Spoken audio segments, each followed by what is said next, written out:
Oh, yeah. This is September the 1st, but you're seeing this on September the 3rd because we're pre-recording. That doesn't happen very often, but today, the wonderful show that we're about to show you is the Police Softball Hall of Fame edition. So really excited about getting this show on the road. Thank you very much for joining us. I am Trinidad. I want to let you know that I am a U.S. Air Force veteran, 23-year veteran in law enforcement. I'm a 2-time cancer survivor, franchise business owner, and a nonprofit founder. I love my organization called Shields for Kids. That organization is a bunch of off-duty officers who go out and provide for kids in the community who are in need. And we emphasize being off-duty because we like to show these kids and their families that just how much we care about them. We're there on our own dime and on our own time to bring joy and laughter and enjoyment to these families while fostering that important relationship between us as law enforcement, our first responders, and people in our community that we serve. So it's a little bit about me as a person. Now we're talking about my connection with police softball because you are watching the Police Softball Podcast. I'm the coach of the San Antonio Law softball team. We got a couple of titles under our belt. I'm a Chevy Wright Sportsman of the Year, Pat Hill Inspiration Award winner, the Texas Police Athletic Federation, and PS.com Hall of Fame inductee. So I'm very proud of those things, but we're not here to talk about me. I just have to do that so you know who you're talking to. I want to express to you real quickly before we move any further is that there's something near and dear to my heart that I've been working on with me and my crew, and that is called the International Keepers of the Peace First Responders Conference. This conference is taking place April the 12th through the 14th in 2021 in San Antonio, Texas, on the beautiful Hyatt Regency off of the Riverwalk. We have got great breakout sessions that are going to be held inside the hotel, which is right there. You check it out. It steps off the Riverwalk. There's no Ubers. There's no issues with anything, man. You can stumble back home because you're sleepy. You can stumble back home to the hotel and you can wake up bright and early for the conference. Outside of the hotel, we have badass breakout sessions that are taking place on the second day. We've got workout and shoot with the SAPD SWAT competition team. We've got Hoist Gracie, who's agreed to come down for a jiu-jitsu seminar. We're waiting for his Bellator. That's what I'm talking about. We're waiting for his, one of my guests. He'll recognize that. One of our Hall of Fame guests that we have on the show. He'll recognize Hoist Gracie. Hoist, has agreed to come down. We're just waiting to see if his Bellator contract is going to conflict, but he has told us that he will make it down. So we've got great speakers, great information. Make sure that you go to our website, at keepersofthepeace.com. And we've got an announcement party that's going to be going on here soon. And anyway, you'll get all that information here shortly. Tickets are on sale, and you can get them at the Early Bird Gets the Worm discount code. That's the EBGTW. So on that note, one thing I do want you to know is we are planning on having a softball tournament right after the conference ends. So conference will end on the 14th. We're talking about the 15th and 16th having a softball tournament down here so that you guys that are in our circuit, law enforcement circuit, first responders can attend the conference, turn right around and enjoy the game that we love. So keep that in mind, April the 12th through the 14th in San Antonio, Texas. All right, so we have our Hall of Fame edition. As always, we've got my badass co-host that is always here, always makes the time to be here. I truly appreciate it. I don't feel the same if he's not around. And so we're going to be introducing him right about now, I think. Let's see. Oh, look at that. Look at that form.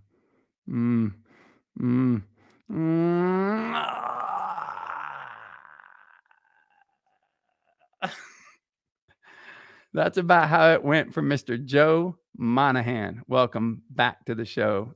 Thank you, my co-host, for being here again. You almost hit it. It never ends, man. It never ends. It's always something. The size of my head, my golf swing, something you're going to dog me about, man. It's not a dog. You're getting closer to the ball. It's a compliment. I'm happy to see you're improving. I appreciate it, man. One day you're going to stay on your feet, and then one day you're going to hit the ball, and I'm excited for that moment. I'll be attending your golf tournament that's going to support the Missouri Lawmen, which you're the coach of. So real quickly, Joe is the coach of the Missouri Lawmen. He's a director of the Show Me Classic, which is a badass softball tournament. It takes place there in St. Louis. He is a Louisville Slugger Masters Division coach. When I'm lucky enough this year to be able to play with them at Seniors Division, Masters Division. He's the East Conference Manager of the Year and the Texas Showdown Home Run Derby champion. So, hey, Joe, thank you very much for joining us again, man. And if y'all haven't seen Joe's golf swing, we'll bring it up again on a different show. They can just hop on and look at the old episode. We don't need to bring it back up again. I got a quick question for you, though, on that Keepers of the Peace conference that you got coming up here in April. I've only been to San Antonio when it's about 110 degrees. What kind of weather do you got in mid-April? Yeah, we had the Texas Showdown. It was pretty damn hot. April is awesome. You want to talk about going down to the Riverwalk?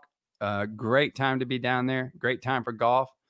So the weather is going to be great. So I'm glad you're bringing that point up because it is going to be awesome weather to come visit San Antonio and to get down to the Riverwalk.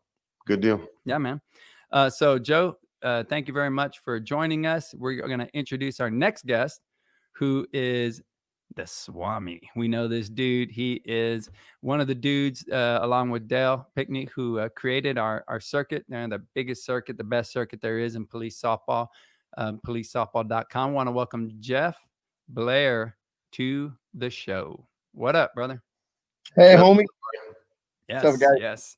Jeff Blair, look at that. We had to add retired to this. Retired deputy chief of the Tustin Police Department. You look well rested. You look healthy. You look happy.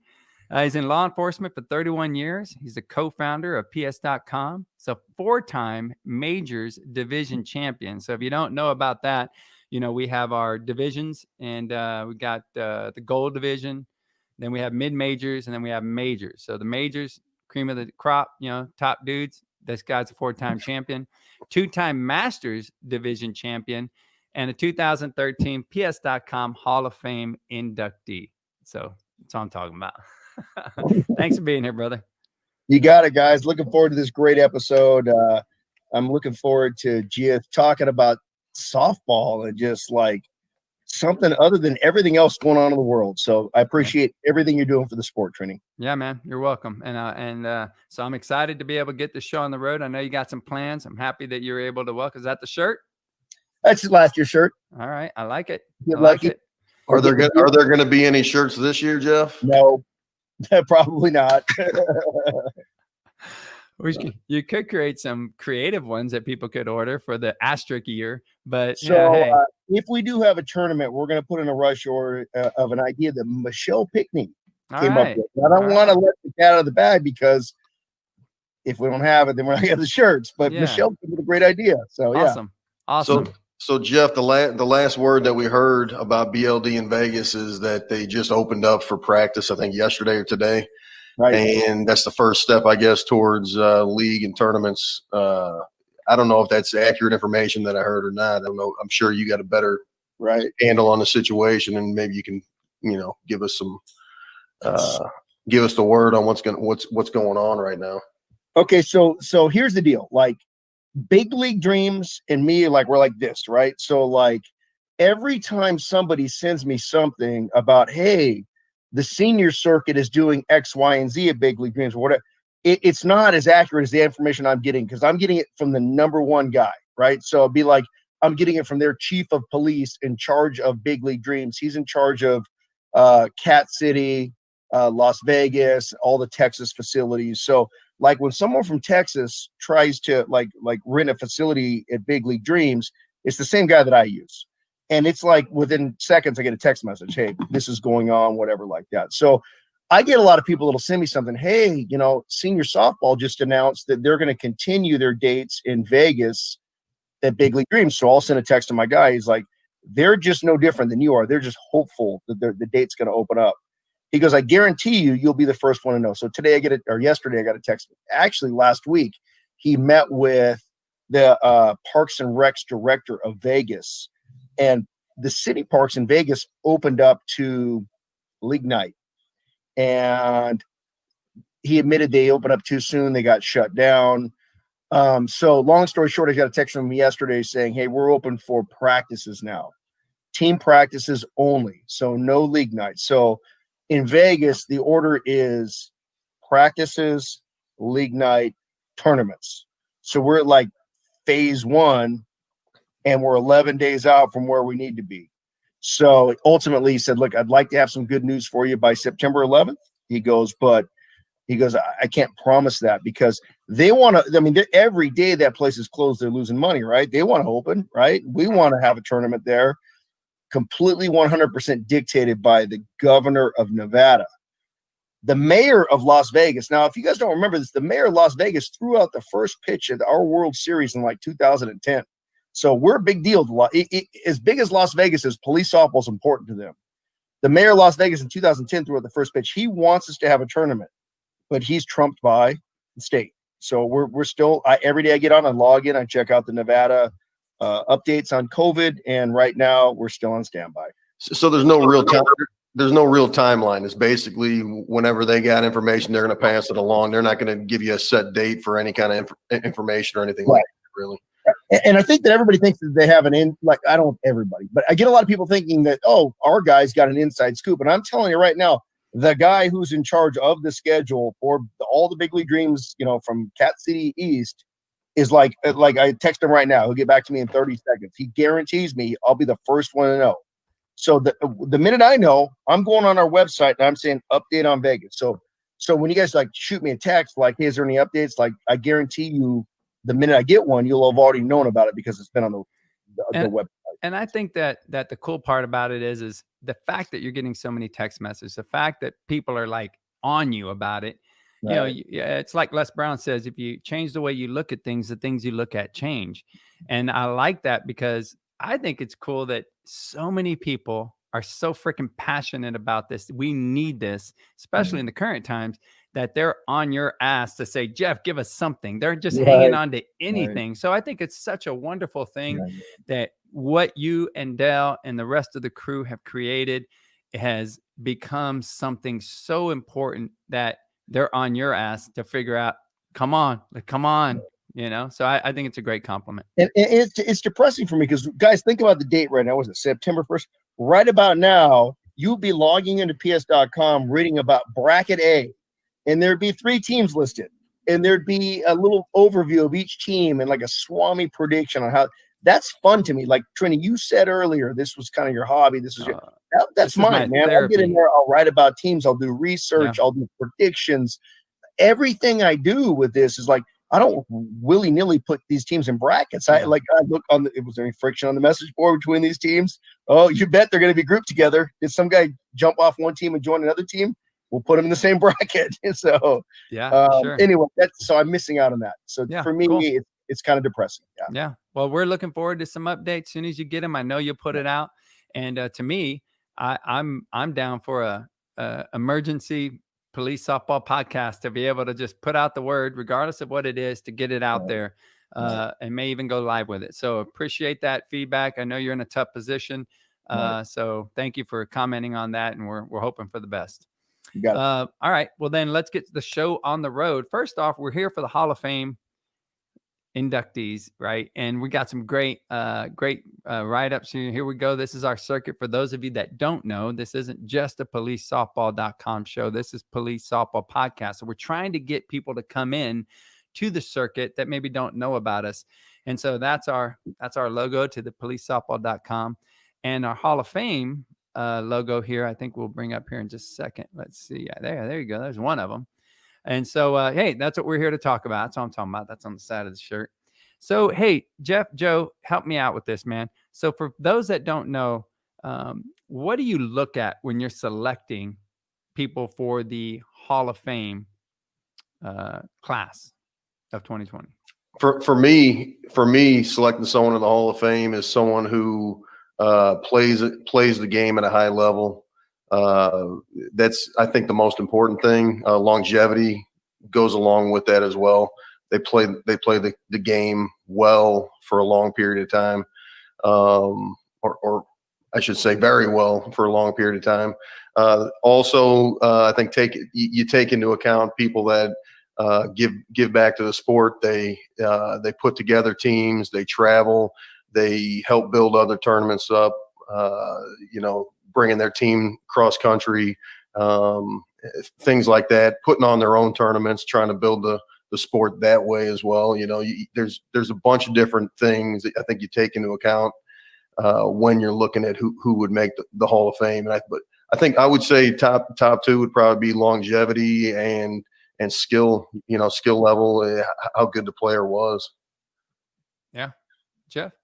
And I just look at like overall contribution to the game. Like I'll take a guy like Dell. The guy was a terrible player, but did the guy contribute to our sport? Hell yeah. Oh, yeah. You know what I mean? So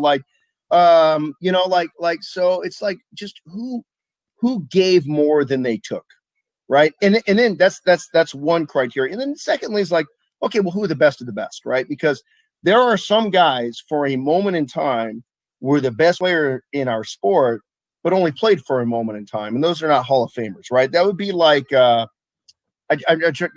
if Bryce Harper retired today, right? Is he a Hall of Famer? Probably not, right? So even though he might have been the best for a minute, right? So, so longevity, I agree with Joe, has something to do with it, but I'm not just looking at who the best players. I'm looking at like who's the biggest contributor. Like Rick Torelli, great example. Never played it. I don't know. I think he used to play, but I know the guy is the best manager around. Right. So that's what I kind of look for. Yeah, man. I mean, haven't we included people who've never played him that aren't policemen? Yep. And I agree with that 100%. That's why I was saying, I look at longevity, I look at, skill level, how well they played over that long period of time, but also take into account, running a team, putting on a tournament, traveling, participating, helping other teams out, stuff like that. It definitely goes a long way. Absolutely. Yep. Absolutely. And I'm very happy that this isn't based solely on performance, because there are people who also, like for myself, I found the circuit late, and tons of accomplishments, my starting days and all that jump, but I elected, that's a cool picture, man. I love that picture. I know that my love for this game was so deep. I'm not a coach, I'm a player. And I knew that my team needed a manager, a coach, if you will, to keep the team alive. And I elected to dedicate myself to that aspect of the game because I love my game. I love the camaraderie of my guys. And hey, it does affect you when you manage or you coach and you try to play. It's a whole different kind of level. So I absolutely love that you guys consider the contributions as a whole. awesome thing. We have great people that we're going to highlight, and I think we should get to it. Let me ask you this. Who picks these guys to join the Hall of Fame? Go ahead, Joe. There's a Hall of Fame committee made up of members from police softball. Some are still involved on team, some aren't. And those guys are split between the East and West. The East Coast Hall of Fame committee members vote on the East Coast players, and same thing for the West. And, there's several nominees that are nominated. There's a period, I believe, of a month, I think it's 4 weeks, 5 weeks, something like that.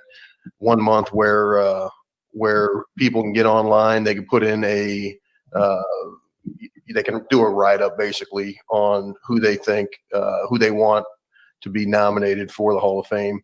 And they put all their accomplishments, all the teams they played for, just everything they can about the individual.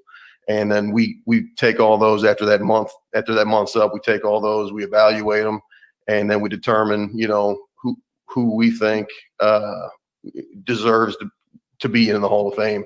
And then we tally up all the votes and then narrow it down that way. Yeah. And I'll tell you that the only way, guys, that this happens is if somebody nominates you. Somebody's got to write something up. Because I've seen some comments where like, how come this guy? How come that guy? And I've seen the responses of, well, hell, somebody's got to nominate him. We need to have something, to be able to present to the committee. So it's very important if you have somebody that you believe is deserving, that they're able to write something up and submit it during that time frame and then make it happen. Because I know just putting this show on takes way more work than anyone would ever imagine. I can't imagine what it takes to put this tournament on and what it takes to, to do all these different things like a Hall of Fame, a selection. So kudos to the committee. Anybody, it doesn't have to be a teammate that's nominating them. It could be a family member. There's family members that hop on the website and they'll do a whole write-up about their dad or their brother or whatever. And, why they think they should be in the Hall of Fame, something like that. So it's not just players or coaches that are nominating other players and coaches. So, you don't have to, you just hop on. I'm sure Jeff will approve them for the website, and then they can hop on there and do a nomination. Right. Yeah. So Trini brings up a good point, man. Those posts like, I can't believe Joe Blow is not in the Hall of Fame. And the snarky me wants to say, I can't believe you took the time to post this on the message board, but didn't take the time to nominate him. What a great point. What a great point. Wow. Yeah, that's true. Yeah. We don't know what we don't know. Like, is the guy 45? Does he qualify? Okay, then write something up. And these people, a lot of times, they only put like a couple sentences. Joe Smo should be in the Hall of Fame because he's, this great player, period. But look at put some work into it. Like if this was Pete Rose you were writing about, would you encapsulate his whole career in a sentence? Yeah. So anyway. Well, I think it's important. And I'll leave it at this. For instance, on SWAT, somebody's trying out for SWAT. I want that dude to want it as much as I wanted it. I want him to put the work into it before he gets accepted onto the team. Well, it's that kind of that same thing, man. If you're a member of the Hall of Fame, you want somebody puts that work into it, goes through that effort of being able to document who you are, what you've done, and why they believe that you should be on that. And it, because I don't know a lot of people in the circuit. So it really, I see somebody's name and it's like, I'm only going to be able to go off of what you write. So it's important to dig deep, not just on their accomplishments on the field, but man, if these guys are doing something off the field, if they're doing something that's beyond the game of softball, include those things in it. It's very important. So on that, and I don't mean to cut you guys off, but I do want to move on to the introductions of the 2020 Hall of Fame inductees. Cool. All right. So let's do this. And for those of you that don't know about Jeff, if you haven't, who doesn't know about Jeff? Maybe somebody's watching this for the first time, but let me explain something to you. If he says something, you better do it, because if not, you're going to get this. You're going to get that. You're going to get that. So don't screw around with this dude. Do not screw around with this dude. And I'm going to tell you what, obliques for days, veins everywhere. That's a nice shot, man. That's a lot of work, a lot of dedication, Jeff. Trying My not to goal be- is that whenever you're on this show, that picture's coming up, just so you Well, know for I'm the trying not future. to be a midget wrestler, so I got that going for me. All right, so let's move on. We're going to introduce the East Coast guys first. Now, we do have 3 special guests with us that we just happened to work out. We're able to be here with us. They're going to be excluded from the list until the very end. So we're going to go with the East Coast first. Let's bring up our first inductee. So we've got Ruben Riojas from Suffolk County Lawmen. So Ruben has been a career-long member of the Suffolk County Lawmen. Ruben began his career as a lockdown infielder. Then, after a shoulder injury, he started pitching, and he has been their main pitcher for the last 10 years. Whew, that's tough work, man. Ruben was a great hitter and specialized in hitting backside. Ruben was a fierce competitor on the field and an ambassador off the field. Ruben Riojas, congratulations for being inducted into the Hall of Fame for 2020. You guys got something about Ruben?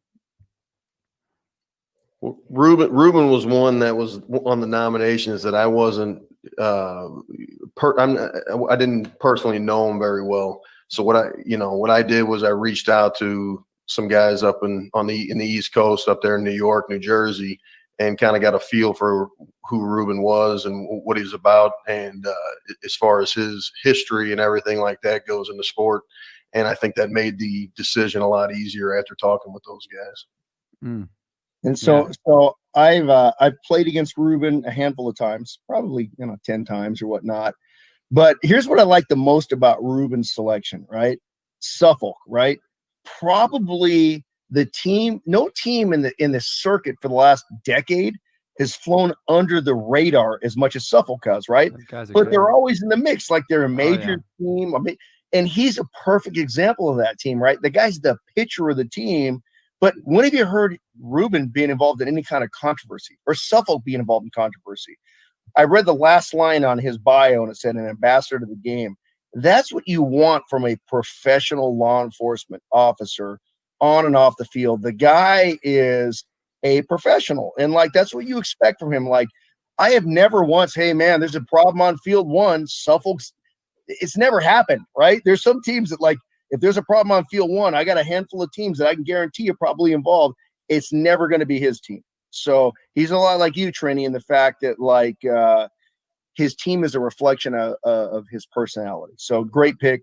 Awesome. And I like the fact he's not like this flashy name that everyone necessarily recognizes. He is the true epitome of what police softball is about. And it's about guys that give more than they take. Awesome, man. That's what we commented on earlier in the broadcast. And so I'm happy for you, Ruben. Awesome job. Let's move on to the next one. All right. So we got Sean McDonald, 2007 New York Metro, 2012 NYPD Blues. Sean began his career in 2007 with the New York Metro and immediately made an impact in the middle of their lineup. In 2012, Sean joined NYPD Blues and continued to perform at the highest of levels. Over his career, Sean has been part of many tournament championships and has collected MVP and all tournament honors. Sean McDonald, my bad. Welcome to the 2020 Hall of Fame, brother. Congratulations. What do you guys got for Sean? And Sean is one of the guys that, in my opinion, is just just a great all-around player, and he has been for as long as I've known him. He hits the crap out of the ball. He's situational hitter. He knows when to blow it out. He's always on base. He's a great teammate. You never see him getting overly upset or anything like that, or he's a good level-headed player who can play defense and offense at a high level, and he's still doing it to this day. So Nate is on this I'm sorry. Anyway, there's a guy watching this right now that was part of one of the biggest games in police softball history. Sean was in that game. Anyway, I have so many great memories of Sean playing for the New York Metro. But and Joe said it all right, man. The guy hits. I mean, he's a true legend as far as hitting the ball really hard, really far, home run hitter, the whole bit. But what I like most about this guy is he truly appreciates police softball. And I can't tell you how many times he quietly gets me aside and just expresses his appreciation and love for the sport. And when people ask me, dude, why do you spend so much time and effort into this game of softball? Blah, blah, blah, blah. It's for guys like Sean McDonald. Like that guy, like I sleep soundly at night knowing that my time is well spent, like putting it toward people like Sean McDonald who appreciate my efforts. So to Sean McDonald, like the reason I've been around so long is because of guys like you specifically. So I appreciate it. What a great compliment, man. Awesome job.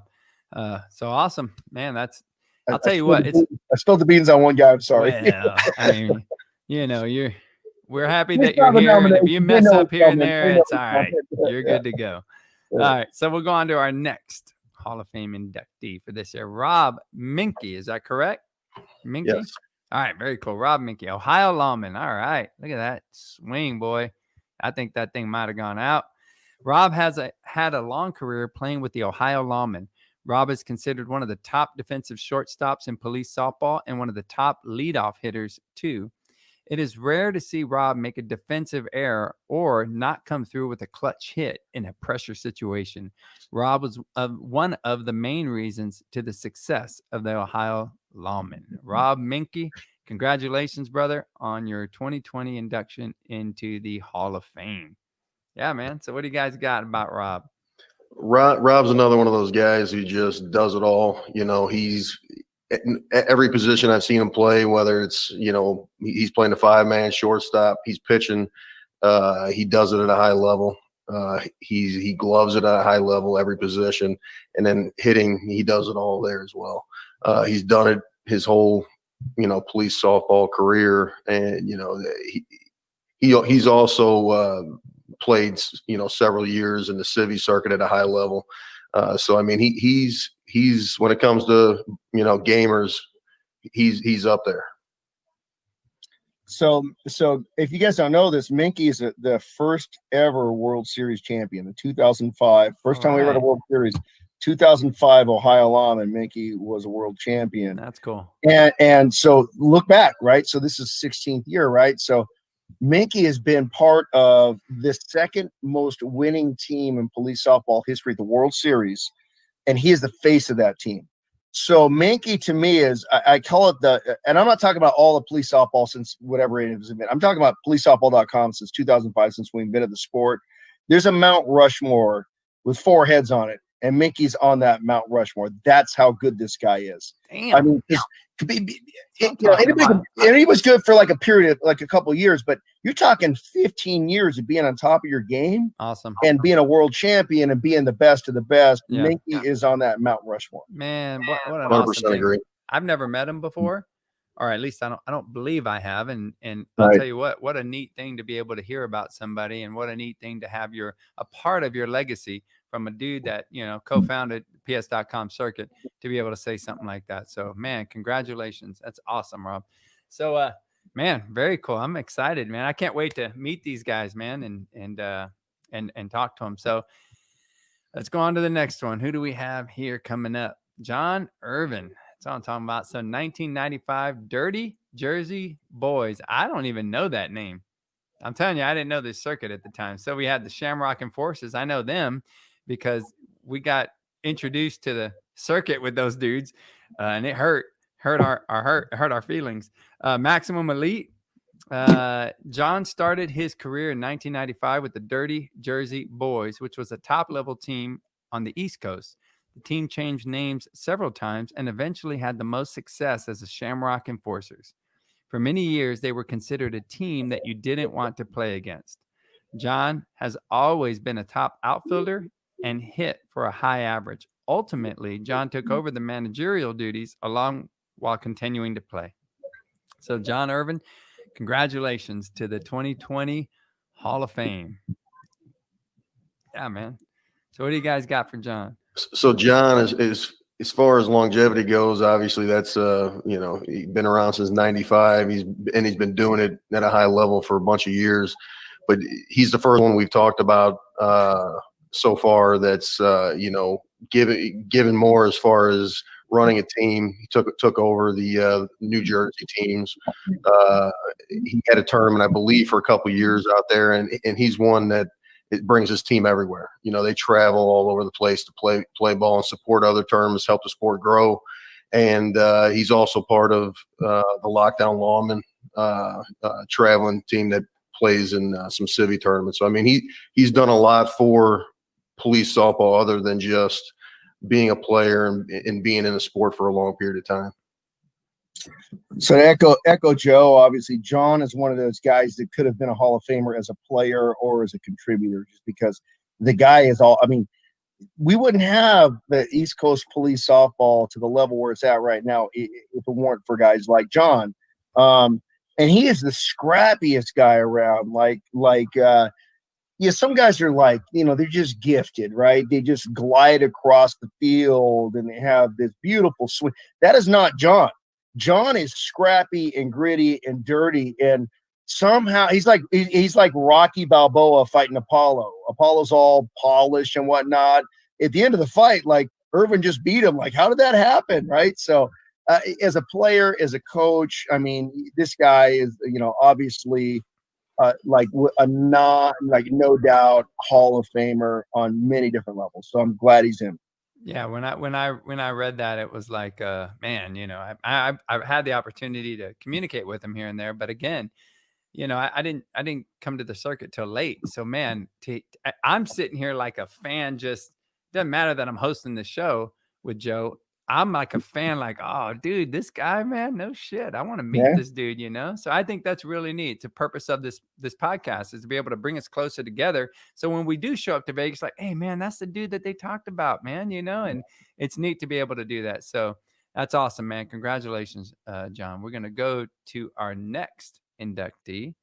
Let's see. All right, Matt Bolin. I think he was hitting for a base hit there. I think that thing was going to go through the infield on that one. Both of them, actually. So Matt played 2005 for the Jacksonville Police Softball Club and the North Florida Showdown. Matt began playing in 2005 with the powerhouse JPSC. It was difficult to break into that starting lineup, but Matt found his place and immediately became a formidable hitter, hitting for a high average and also providing power when needed. When the JPSC folded, Matt formed the new North Florida Showdown, which has become a top-level team on the circuit due to his leadership. Matt Bolin, congratulations, brother, to the 2020 Hall of Fame class. Very cool, man. What do you guys got for him? Matt's a lot like John, I think, where he's been around for a long period of time. He plays at a high level, and he also has taken over the reins of a team. He's running his own team, and he travels. He travels really well and participates in other people's tournaments, and not to mention he's just a great guy. But he does it all as well. I mean, he is well deserved. I'll say that. So there's a lot of people watching this right now that are newer to the sport. They don't remember the early days of PS.com, 05, 06, 07. That Jacksonville team was the team. So I don't know if you go back, you look at the rankings, you won't see it on there because they're no longer listed on there, but they were the number one ranked team, I believe, 3 years in a row. That is unheard of. I mean, I think it's just to have that team, and he was a cornerstone player for that team. And it was a different era. So Jacksonville, it was a different era. So Jacksonville, they didn't care about giving up runs, right? You're going to score 40, we're going to score 48, right? So they were just a bunch of sluggers, and they were just bruisers. And I remember playing against them in the World Series. The first year we won, it was 07. And we had them, we were like plus 20 in the fourth inning, and we're like, hey, station. Some of the guys are saying station, the whole bit. I'm like, you better not do that, because these guys, next thing you know, it's a 4-run game or something. We're sweating it, right? That Jacksonville team was legit. And now Matt has done what John has done, is he stepped into a leadership role with North Florida, right? I see a lot of similarities. Like if you're plus 18 or 19 against North Florida, are you going to rest? Probably not, right? You're still going to want to pile it on because of Matt's mentality. So, another great guy. That Jacksonville team was just so amazing, and he's a well-deserved addition to our Hall of Fame. Awesome, man. From a lot of stories I've heard about Matt since he's taken over that North Florida team, he's a team-first guy, and he sounds like he'd be a guy that you really want to go out and play for. Cool. Yeah, man. Hey, Matt, awesome words. And man, I'm so happy to be able to highlight these dudes in this format, man. It's so cool. I'm really excited about this show. I'm having a great time. So let's keep moving on. Who do we got next? Ryan Register. That's all I'm talking about. Look at that belt. I like those belts.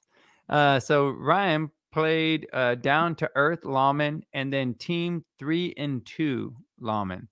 Ryan started his career a little later than most when he joined the D2E lawmen. His impact on police softball was immediate in his first tournament at the 2012 National Police Softball Championship. He was a dominant force at the plate and hit the tournament-winning walk-off home run to beat the powerhouse Minnesota lawmen. What an awesome feeling to do that. I know that feeling, man. It's so cool. The D2E team then became Team 3 and 2, which won the 2015 PS.com World Series. Ryan has been a line-to-line hitter with tremendous power, along with outstanding defense. Ryan has been named to numerous all-tournament teams.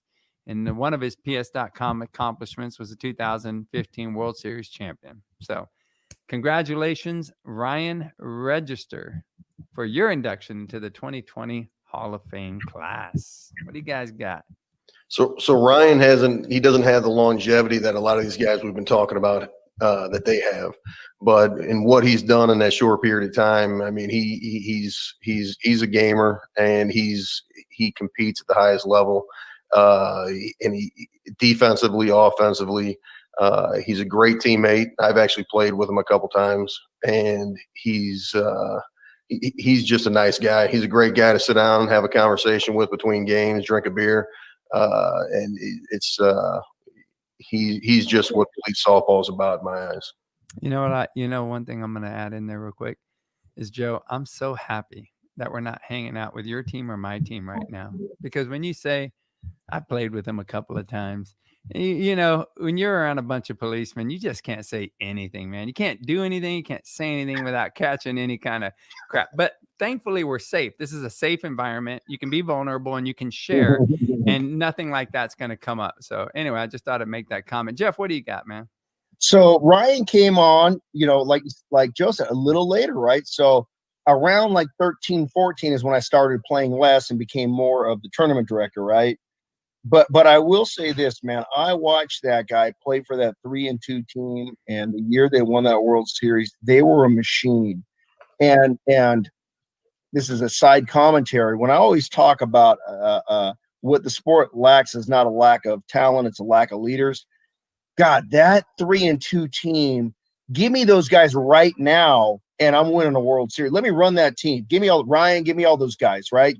Give me all those guys that played on that team, and we're going to win it again, because that was such a good team, and he was a huge part of that team.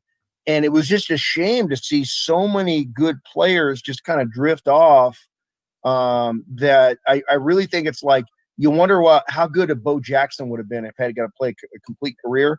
You sit and you wonder how good 3 and 2 down to earth lawmen would have been had someone have stepped up and ran that team with guys like Ryan playing for him. I mean, there's so many names on there. Alan Westfall. I can go on and on with guys that are Hall of Famers that were in their prime. Matt Tyndall, right? Jimmy Black. I just start naming guys. I mean, it's like an all-star team, and to think that Ryan was one of the best goes to show you how good he was.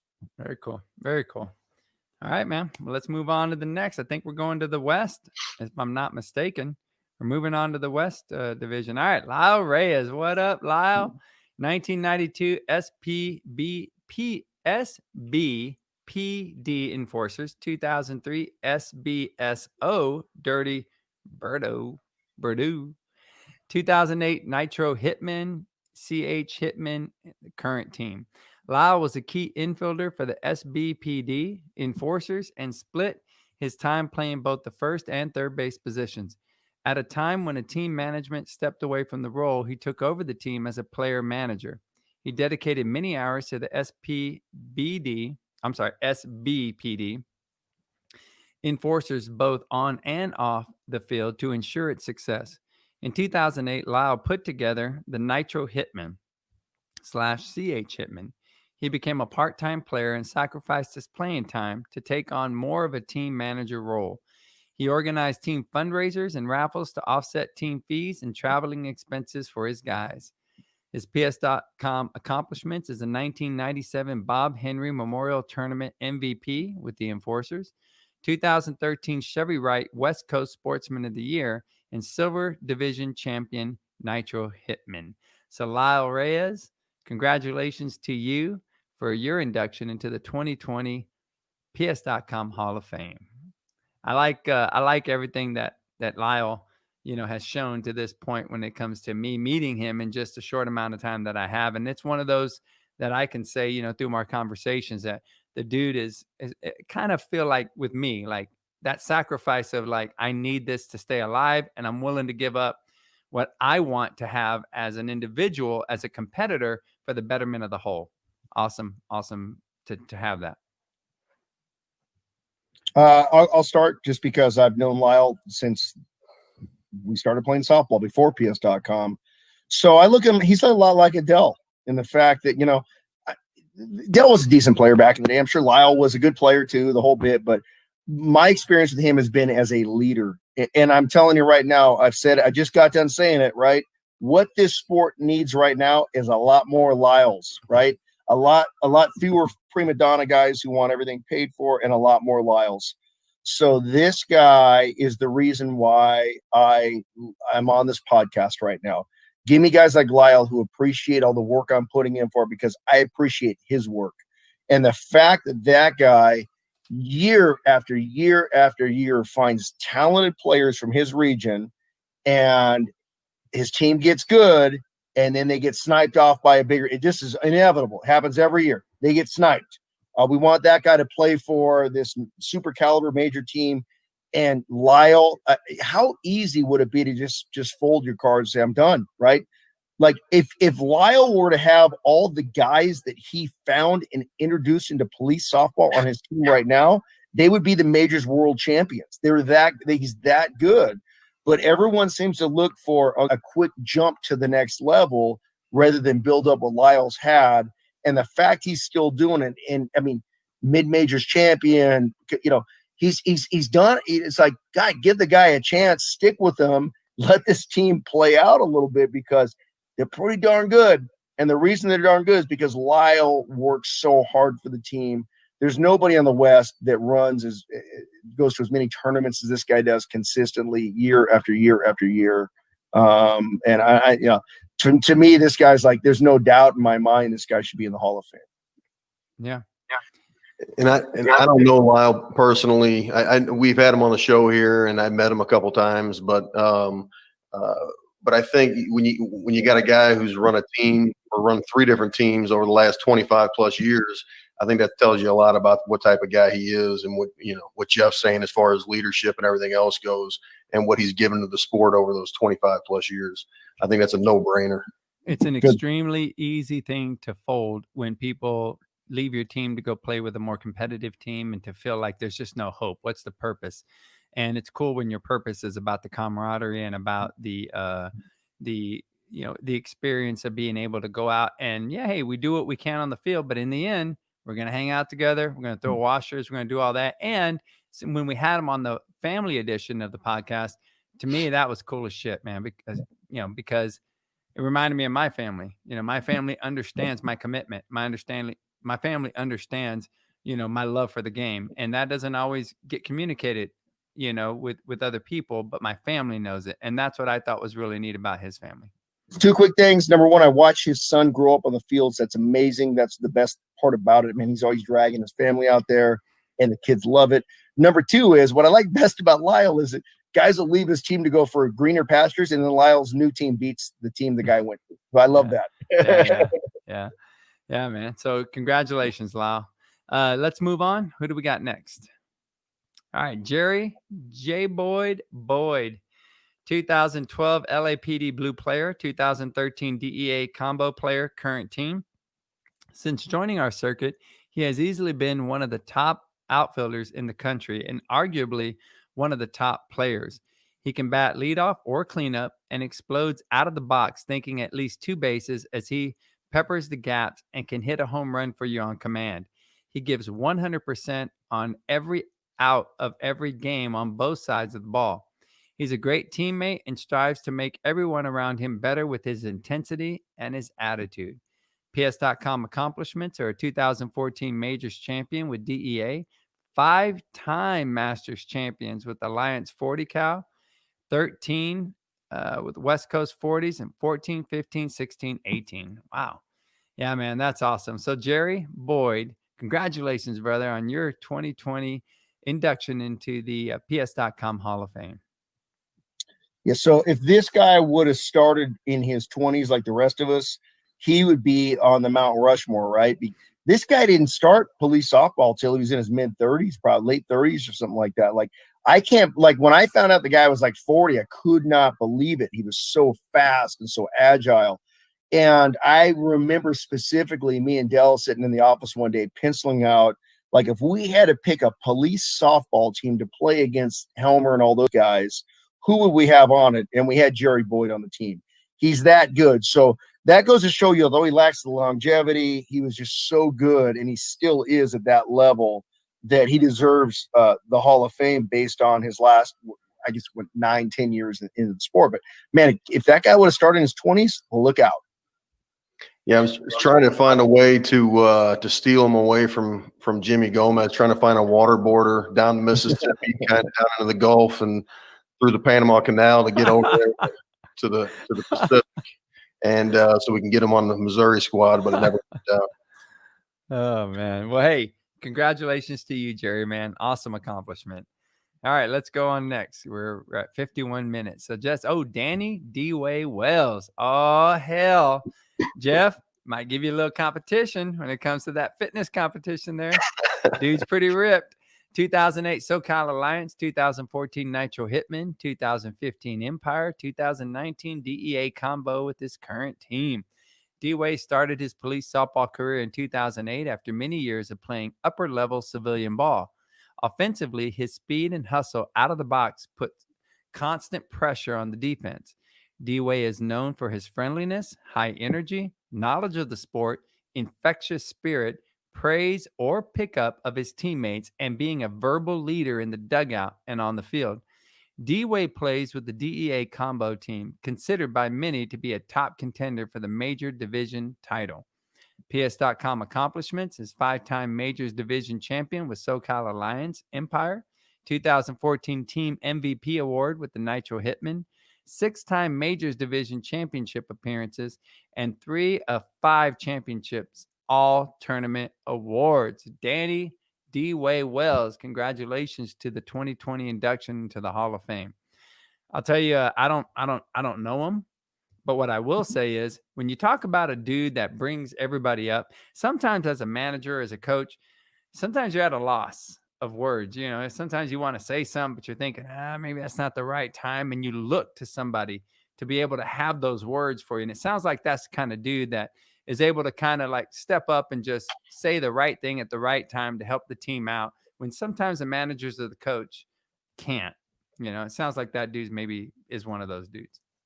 So I was playing softball and with Scott Spalding, who's a Hall of Famer, and he says, "Hey, I got this guy who's a civilian that's interested in law enforcement. He's Danny Wells, right?" So he introduced me to him. We played some softball together.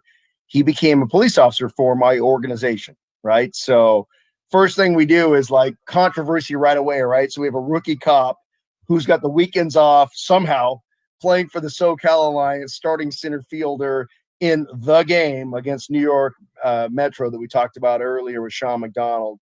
And I'll say, I know he's got a laundry list of teams and stuff like that. That guy bleeds SoCal Alliance. So there's one thing that I take a lot of pride in, is the fact that the game you see now, it's almost like the MMA, where initially you had these bar fighters and you had guys that were jiu-jitsu and guys that were boxers. They all morphed into these mixed martial arts fighters. I think the SoCal Alliance started that. We were the first team that wasn't just a home run hitting team or wasn't just about whatever. We did it all. And Danny Wells exemplified that. That guy is like a core member of that SoCal Alliance.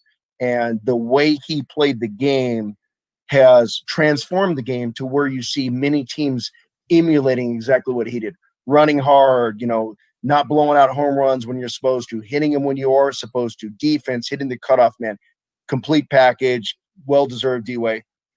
Good friend. Very cool. That's what those SoCal, DEA, the Empire, all those teams got in common. There are guys like him. Seems like they like you said, do the little things and hustle out of the box and get the extra base and just play the game like it's supposed to be played. And he just does it well, very well on both sides again. Pioneer. He's the one like you hit a ground ball between the shortstop and the third baseman. Most guys are jogging the first flip in the bat. Our guys were sprinting out of the box looking for a bobble from the left fielder. Danny Wells started all that stuff. So pioneer. Yeah, man. I'll tell you what, with SA Law, we didn't obviously come to ps.com until late, but I mean, we've been together since 88 and there's a lot of history there. And we have guys like that throughout the year that, man, it didn't matter what they did. I don't care if it was an infield pop-up. I don't care what it was. It was 100% hustle. And if I myself, being a young cat on the team, I hit one. It was kind of like a dribbler. I was like, this dude's been fielding all day long. I kind of took my time down the bay because I was pissed. I was pissed. And hey, as soon as I got into the dugout, I got my ass handed to me. I didn't make that mistake again. Now, it was known that my heart's in it, without a doubt. First day out of the academy, I'm in a truck with a legendary SWAT guy, a legendary narcotics guy, and a dude that would end up becoming a deputy chief on our department, which is huge, and here I am, first day out of the academy, heading out of town to go play softball because they knew what I was capable of. And these dudes set it straight really quickly. And that's the kind of thing that we continue to do, with our SA Law current team. But we have a lot of history, and there are dudes like that have, I wish that we would have been involved with this circuit before so that everybody knew them, all along. So anyway, it's cool to be able to have that kind of guy and to be able to recognize that dude for that type of attitude. So congratulations to you, brother. Who do we got next? Let's see here. Keith Habig. Now we're talking about 2009 Sin City combo, 2014 DEA combo, 2050 SoCal Alliance, 2017 LAPD Blue is his current team. As a player, Keith is one of the most dominant to ever play the game. What a strong comment. He has done it all as a pitcher and can hit anywhere in the lineup. Not many can pitch to their defense with an array of pitches like Keith does. As we all know, fielding middle as a pitcher only strengthens your defense, allowing it to cover more ground. Keith has consistently fielded the middle with the best of them throughout his career. PS.com accomplishments: 4-time World Series champion with DEA combo, Alliance, Empire, and LAPD Blue. 2011 West Coast Player of the Year. 2016 World Series MVP. 2018 Del Pickney Award. That's badass. 2019 World Series MVP. Keith Habig, congratulations, brother, on your induction to the 2020 PS.com Hall of Fame. I know we got some things y'all want to talk about with that. So I there's so much you could say about this guy. A little bit late start too, in the fact, like a little bit older when he started the game, but nobody's been as dominant as him because he brings it on the offense and the defense. So I'll just sum it up by saying this: like for the last, 8-9 years, if you are playing fantasy football, and let's say fantasy football is fantasy police softball, and you have the number one pick, that's your number one pick every year. Yeah, Keith just kills it, man. We've played him a few times, and I've seen him play a dozen or so times. Not as many as you, obviously, because I'm not out on the West Coast for all these tournaments. But the guy seems to, every time we play him, he seems to kill us. He's locked down in the middle. He plays the most important position on the field, and he does it great. And he can hit the shit out of the ball, And he's just a dominant player in the circuit. He's the Mike Trout. He's the Mike Trout of police softball for the last, 9 years or whatever like that. He's your number one pick. Yeah, that's the way it is. Yeah, I mean, I'll tell you what. When I read it, I was like, "Oh shit, man! I wonder if I can get his autograph." I mean, I haven't really met him. I don't think. I mean, that's what sucks, man. Is it's such a big circuit, and I'm new to it. So I knew that when I took this role on and asked Joe to help me out with it, and Jeff, you agreed to be on part. That made me the most comfortable. And Joe has done so much to help me to be here when situations aren't the best. And so I'm excited, man. I'm telling you, man, it's like I'm getting introduced to this circuit all over again, because I only know team names, but not really individuals. So I'm so excited to be able to meet these guys, and for everybody else to know these guys who are outstanding participators in the circuit that we all love. So, man, that is so cool. So, Keith, congratulations, brother. I know that we've got, I think, one more. And then, Jeff, I know you've got some reservations you got to go. So we're going to make it happen. We're going to make it happen. Let's go to our last one before we have our guests come on. Okay.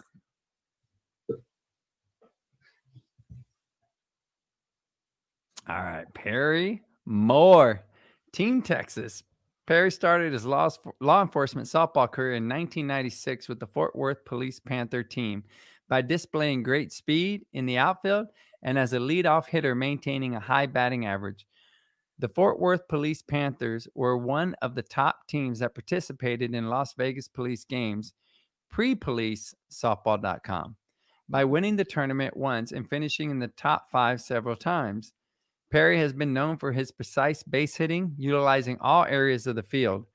Perry then became a member of Team Texas, which has been a consistent team at the policesoftball.com World Series, competing each year. Perry has been recognized as a consummate team player and is always motivating his teammates while displaying great sportsmanship to his fellow opposing teams.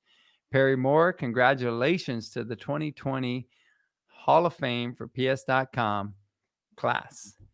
Hey, I'll tell you what, I've had the opportunity on many occasions to play with Perry. And one thing I'll tell you is they talk about his speed, but the dude runs tons of marathons now. So if the bases ever get spread out, that dude's going to become a serious force when it comes to the circuit. But, Perry is one of those guys I was talking about early on where, I know that he has had his career. He was younger, and there's a lot of young cats that have come up on Team Texas, and they're extremely talented. But Perry does have that personality of, hey, man, I'm here for you. What do you need? Where do you need me? When do you need me? Regardless of what it is, I am there. And every manager, every coach, and every team understands the importance of having a dude that says, no attitude, tell me where you need me, tell me when you need me, and I'm there. And so, it's hard, when you're on a team where there's these young cats and you're extremely competitive and you find that you're in a role-playing position. And, Perry does it without attitude. And for a manager and for a team, it is so badass. I've seen that dude. The dude doesn't really get out that much. I mean, I'm telling you, he finds those holes. It's left or right of the pitcher, and he's able to do it. So, the guy is one of those all-around players, at this point in his life. And when you have a guy like Perry who's going to be there every single tournament, no matter what the situation is, and he's there without attitude, waiting to go in, that's huge for a team. And you need those guys. We're highlighting some of the guys who've had all kinds of accomplishments when it comes to performance and all. But if you don't have guys like Perry, you're hurting, because then it's could be a bunch of egos, personalities, things like that. You got to have guys like this that say, hey, man, hey, it's about team. And when you hear somebody like Perry say it's about team, you better listen. Right. So I think for years, Texas was underrepresented in our Hall of Fame because you had the West Coast and you had basically the East, which is what you see now. And Texas was kind of in no man's land because they weren't really the West, they weren't really the East. They played their own little deal, and then you see them once a year in the World Series. And I think maybe the first Texas guy to ever get in the Hall of Fame might have been Feather or Shock, one of those two guys. But it's good to see Perry in there. I mean, I know he's probably closer to my age now. I know he's over 40 because he plays Masters for many years. But he's another guy that truly appreciates the sport, the game. He's a reason why, I don't mind waking up at 4 a.m. in Vegas to come out to the fields because I know that Perry's going to be there and he appreciates it. He'll show him help, whatever you need, man. He's there. So just well deserved for Perry and for Texas. Yeah, Hook 'em horns. Hook 'em horns. There you go. Yeah. Well, I'll tell you what, again, for me, because I personally have experience with him, the guy is always got a smile on his face, always ready to talk, and he is there. Like you just said, you can always count on him. And I think he's going to be I think he's extremely appreciative and a great addition to the Hall of Fame. So Perry, congratulations to you, brother. All right. So, hey, Jeff, I know Jeff's got to go. We're at an hour and 4 minutes. Let's go. We're going to switch it up a little bit. We had a little bit of an order that we're going to do, but with this next guy, we're going to show a video. We're going to give Jeff an opportunity to be able to comment on that video.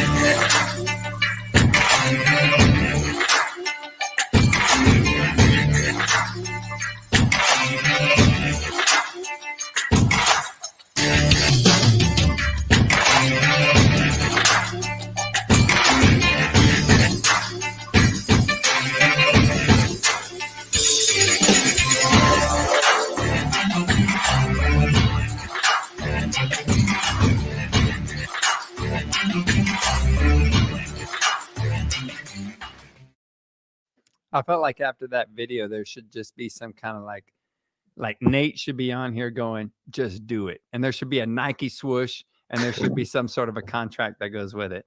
So, hey, we're going to introduce our next inductee to the 2020 class of Hall of Fame for PS.com, Nate Baez. Come on, Nate. Oh, okay. Well, hey, yeah, that's probably a better idea. Thank you, Deanna. Nate was early 2000s LAPD Blue, SoCal Alliance, DEA combo is his current team. Nate has had an illustrious police softball playing career. Nate was the first to bring the 5-man position to our circuit and also introduced us to his patented, I'm interested in this one, Kaka swing. Lean back, one leg up.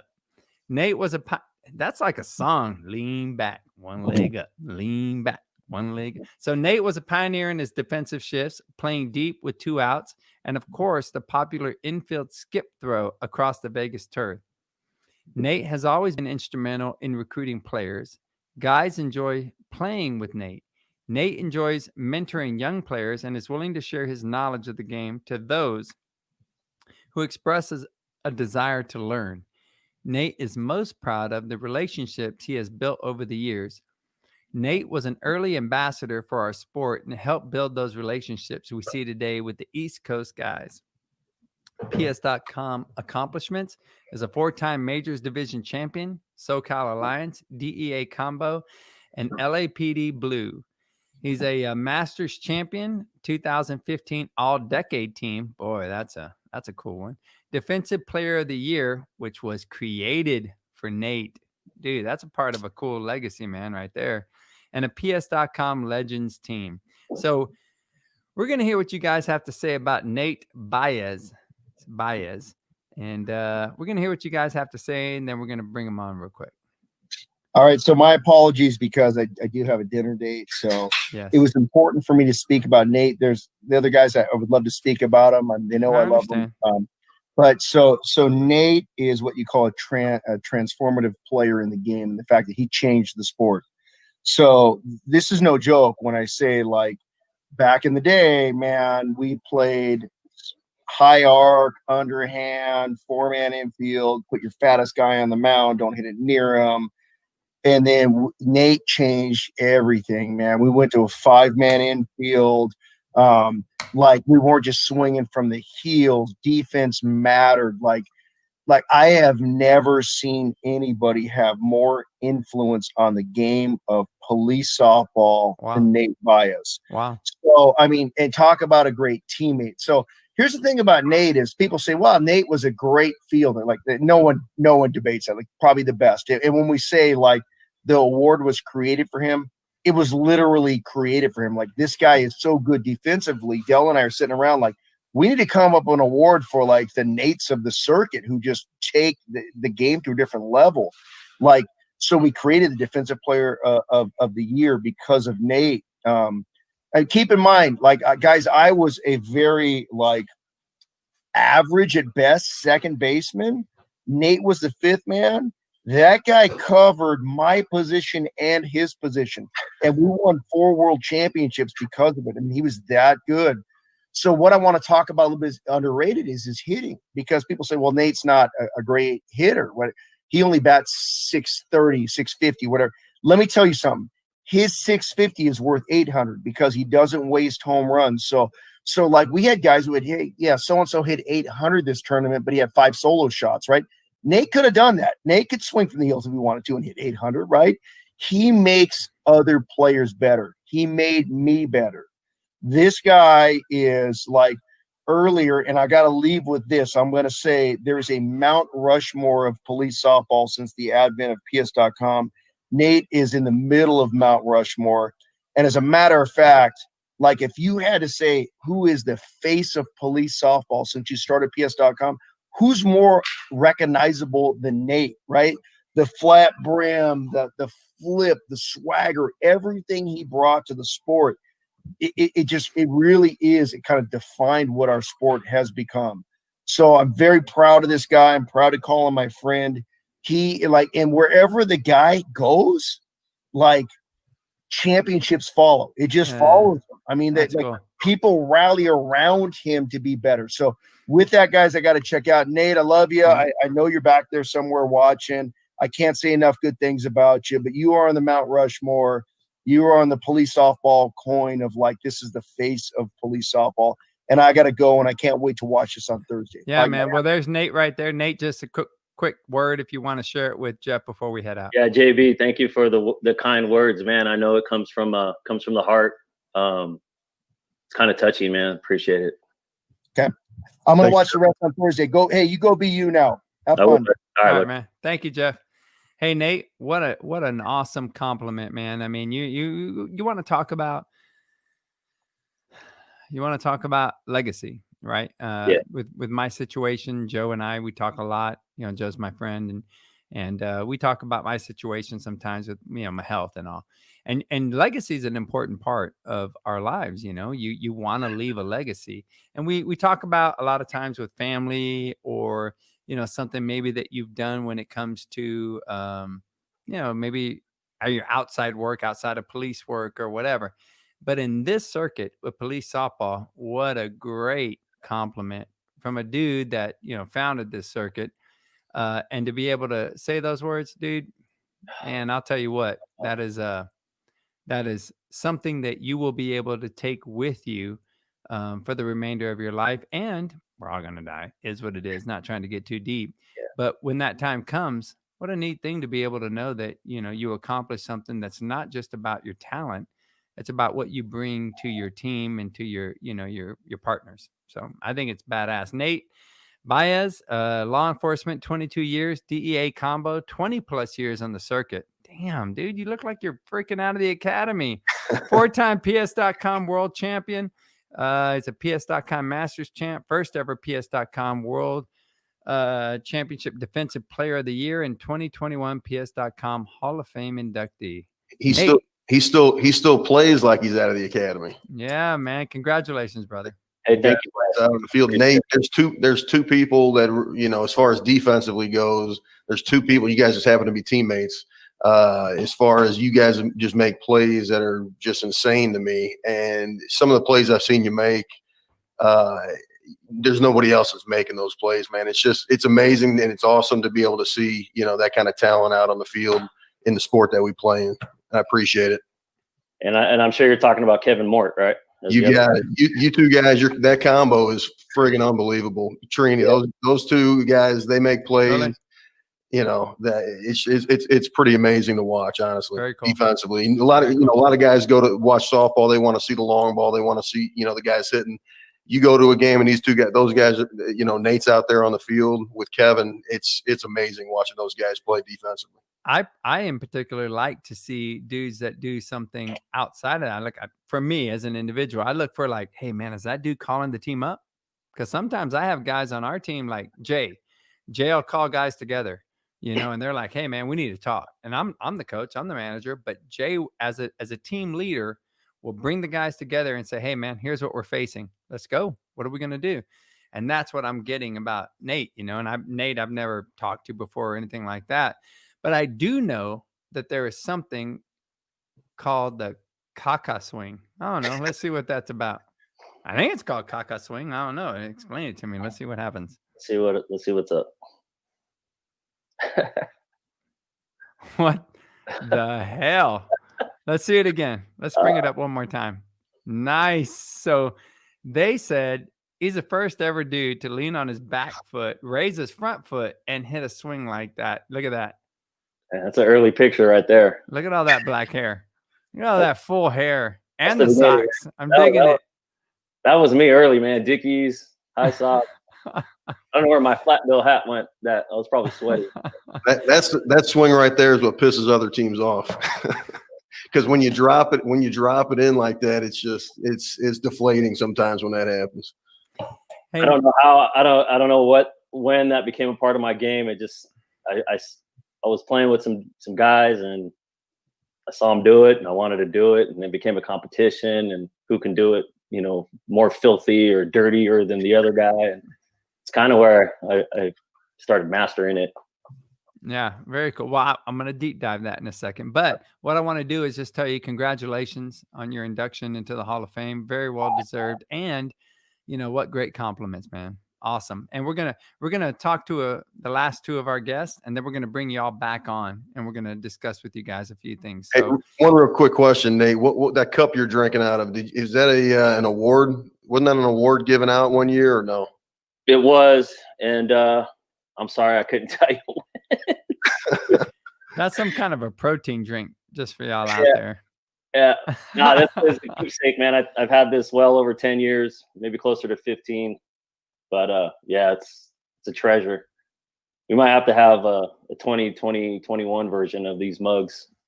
For sure, yeah, for sure. Well, hey man, I'll tell you what, we're going to bring you back on in a second. We're going to introduce our next guest, and then we'll bring you back on and we'll talk about it. Cool? Right. All right, brother. All right, so we got our next guest. So let's bring him up. Let's bring on his history. Shaun White. I think that swing was a home run. Pretty sure it was. Dude plays pitcher, which, you got to admit that if you're pitching in this division and this circuit, there's something off about you, man. There's something about you that a lot of people don't have, because those shots that can come back up in the middle, it's freaking bone chilling. I know it. I did it for a little bit, and then I got the hell out of there as soon as somebody else decided to take the reins over. So Shaun White, Chicago Metro PSC. Shaun started his career in the early 2000s with Chicago Metro and excelled at shortstop in the outfield. And for the last few years, he's been their main pitcher. Shaun has always hit with plenty of power, but was sometimes overshadowed by playing in the gold division. Shaun has received all tournament honors at various tournaments. His PS.com accomplishments was World Series champion for Chicago Metro and PSC, and the 2013 World Series MVP. Shaun, congratulations on your induction into the 2020 Hall of Fame. And check this out before we bring Shaun on.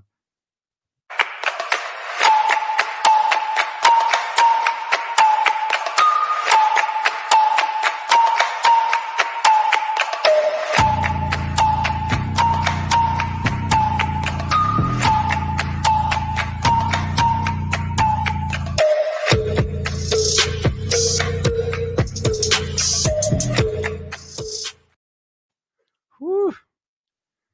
We'll bring him on. Where you at, Shaun? That's what I'm talking about. What's going on, Shaun? Hey, what's going on, Trey? How you doing? Dude, I'll tell you what. Well, first off, let me just say, Shaun has been in law enforcement for 23 and a half years. He's a detective, Madison. Is that right? Madison Yeah, Police Madison. Department. 2013 World Series champion and MVP. Two-time, is it Waters? Waters Sowers home run champion. Ooh, Joe got a little competition. And 2011 Waters Sowers MVP, and he's a police national champ. Sean White, congratulations, brother, on your induction into the 2020 PS.com Hall of Fame, man.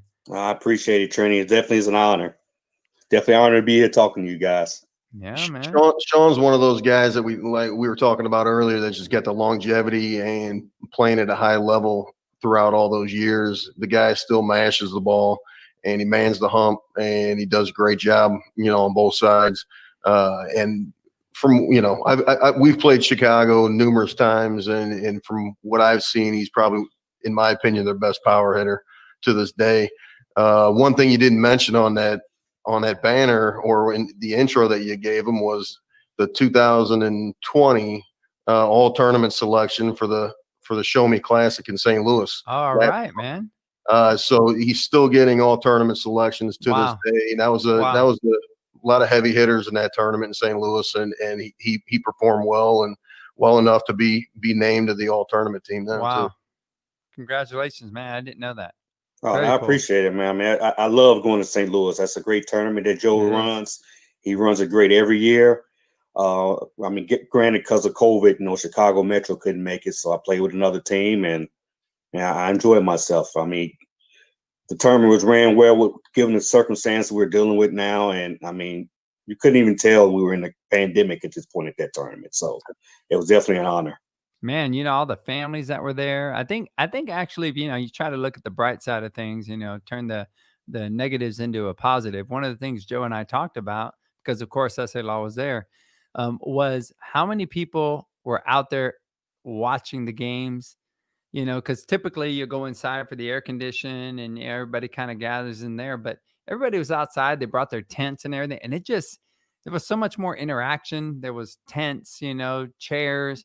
And it just seemed like it was a little more live, or like a lively type environment compared to past years. And it was neat because everybody was outside and they were getting into it. And that camaraderie was even stronger because you got to talk to people out and about. So it was a extremely well-run tournament. And man, I didn't know that. So that's cool I'm glad you mentioned that, Joe.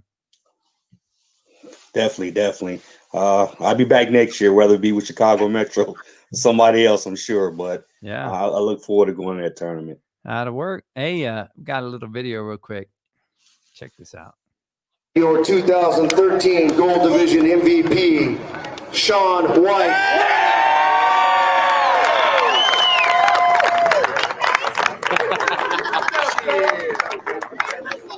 He's been my MVP. The Chicago Metro will receive 4 brand new Easton bats. Easton is script to be used for any kind of Easton gear they choose. The guy just racks up award after award after award. He's probably got shelves at his house loaded with them. I see one right behind him. That's what you see behind me. I was just going to say, man, I see those awards, boy. I'll tell you. So what's the one there that's I always like talking about people's backgrounds. So what do you got? Well, you know what? Save it for a second, please. Okay. I want to talk about that here in just a second. But we got another video, I think. No? Oh, look at that. So one of two things was happening here. You either celebrated a lot and attempted that flip and didn't make it, or you celebrated a lot and you made that flip and it happened. Did you make it? Did you I made that flip. All right. Yes. I made that flip. What was that about? Funny thing is, so the girl at the time I was dating, people have always told her stories. I used to flip a lot when I was a kid. And people would tell her that I could flip. Well, I was a little older, so I don't do it as much, obviously, no more. But I told her, if we win the World Series, I'm going to do a flip. Oh. So that was the flip. And you made it. You landed on your feet. You made it. I did. Right, man. Good. The year you guys won, whose idea was it to get up on the rocks and pose for that picture? It had to either be, I think it was Bonadonna's idea. That was his idea. Let's take a picture up on the rocks. So we all climbed up there and got yelled at it for it, but it was worth it. If I remember, I think that picture made it to like the spread in the softball magazine spread. It did. Centerfold there, where you guys are all spread out on the rocks. It was a pretty badass picture. Yeah. Yeah, I remember the following year, Dale told us, if you guys win it, please don't climb the rock. I was like, we won't. Yeah, I think Jeff got an earful after that, but He did. it was a good memory. But you got away with it, and it made history. Oh, yeah, it did. And you know what? If we win, I'm willing to do it again and take a chance. Hell yeah. Nothing wrong with that, man. Hey, like I tell everybody, man, this is our therapy. This is what, is so important to us, especially this year with everything that's going on, man. We need October. And if Vegas doesn't happen, it is what it is. We're going to find somewhere else. We're going to get together again. It means that much to us. And obviously by the show, you can understand that there's a lot of passion, and it goes way deeper than anyone who may not be as a first responder. They may not understand how deep, this event for camaraderie and for therapy and for, our healing process and some of the things we have to deal with throughout the year. That's what law enforcement softball is to us. And so, yeah, definitely. There's a lot of great tournaments. Joe, like I said, Joe's a great tournament. Poppy does well out in Cincinnati, but the one tournament we look for every year is the Vegas tournament. I mean, it's where it's at. So yeah. Hopefully we can get there. Team showing up in the same spot, fighting for the big prize. I mean, it's you're going to get the best of everybody, and everyone wants to play the best. So yeah, definitely, yeah, definitely. And now you being inducted, you're one of the best. Yeah, so that's awesome. That much sweeter. Yeah, that's awesome, brother. That's awesome. All right, so oh hell, look at that. That's it. That's it. All right, that's what got us in trouble. All right, SA Law, get ready. Because if we win it, we're jumping on that rock. We may not be back the next year, but we'll work it out. Don't say that too loud. Jeff's probably still listening. Sorry, Jeff. Oh, I'm sure we'll be getting phone calls later. Please don't do that. All right. So hey, we're gonna bring you back on, Sean. But congratulations to you again, brother. And we're gonna get on to our next guest real quick, and then we'll bring you all back on. Okay. Okay. Cool. See you in a bit, man. All right. So our next inductee is coming up, and we are going to introduce him with a video.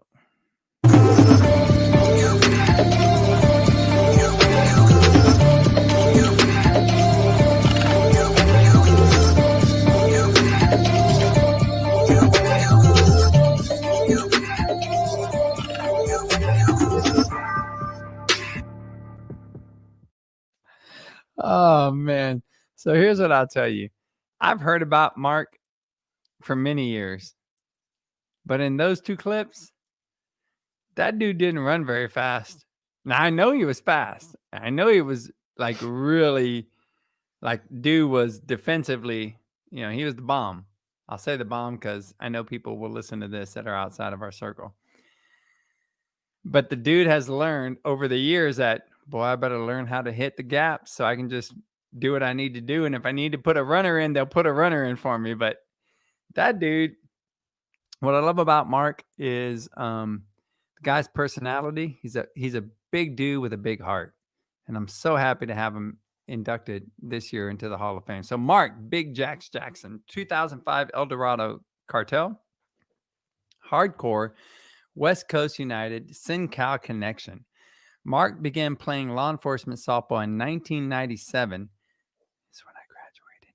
And when PS.com was born, Mark began playing with the El Dorado Cartel. Mark realized his competitive nature compelled him to compete at the highest level of the sport. It was then he was asked to play with Hardcore. Hardcore quickly made a name for themselves in the PS.com world and were a team no one wanted to see during a tournament. Mark played a few years with United and experienced some great success. However, Mark decided he wanted to be a part of an up-and-coming team, SinCal Connection. With Mark's knowledge, tutelage, man, why do they put these hard words in there? We're policemen. And influence, he began playing a pivotal, there's another one, role in elevating SinCal to one of the top teams in the nation. Mark has always been known for his intensity and hustle on the field. Mark truly loves to compete, and his commitment to his team and his teammates is second to none. Mark is a great friend to me and to all his brothers in the PS.com community and emulates, damn, a third word. What is best about PS.com circuit? PS.com accomplishments, 2009 World Series champion with hardcore, and my personal friend, Mark Big Jacks Jackson. Welcome to the 2020 PS.com Hall of Fame. You're badass, dude. Thank you, Trini. I appreciate the kind words. Yeah, man. He's a member of the SinCal Connection, 2009 World Series Major Division champ, 2 times Major Division runner-up, former player and manager for hardcore, and the 2021 PS.com Hall of Fame inductee. So, Mark, man, I've heard all kinds of things about you, with your coming up in the circuit. I mean, I've known you as a great, contributor to the sport. You care about the whole more than you care about yourself.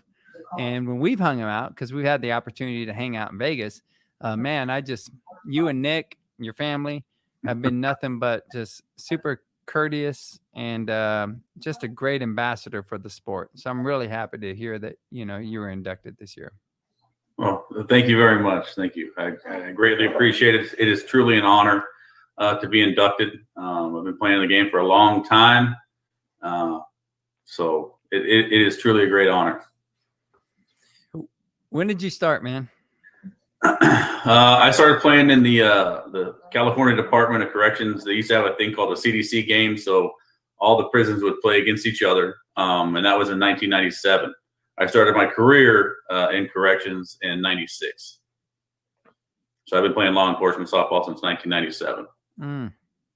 Yeah, man. So like Mark said, I mean, as far as this being an accomplishment, the in my opinion, getting inducted into the Hall of Fame, all you guys are the best of the best, and that the sport has to offer, one way or the other. And in my eyes, it's the greatest individual achievement you can get in this sport. There's a lot of individual awards that they hand out every year. The coach of the year or the defensive player of the year, all these things, the tournament MVP, stuff like that, but nothing tops this. Being inducted into the Hall of Fame, in my eyes, like I said, is the greatest achievement that anyone in our sport can get. And congratulations to you and everyone else in this class and anyone that's been inducted previously. It's just you guys mean something to the sport. You guys have made an impact on the sport, and you deserve to be where you're at. Well, yeah, I couldn't agree more, Joe. Like I said, it is a great honor.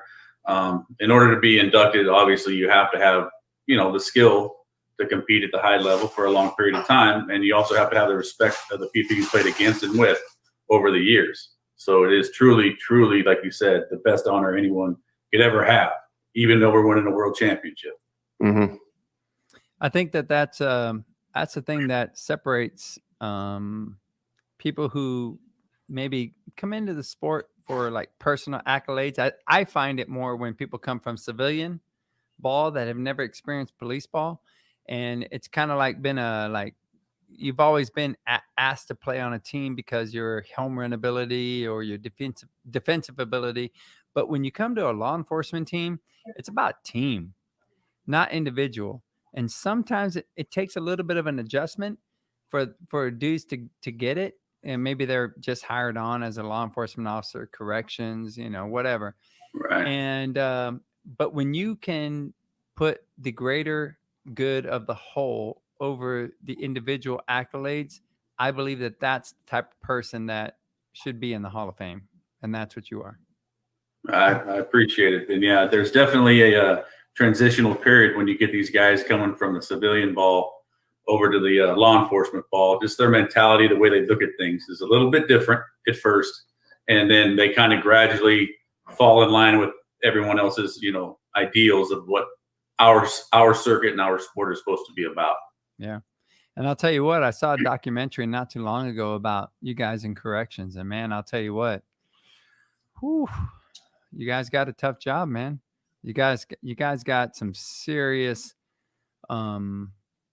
situations where you have to adjust to the mentality of the people that you're there to, that's how you know I'm deep thinking, because I look up.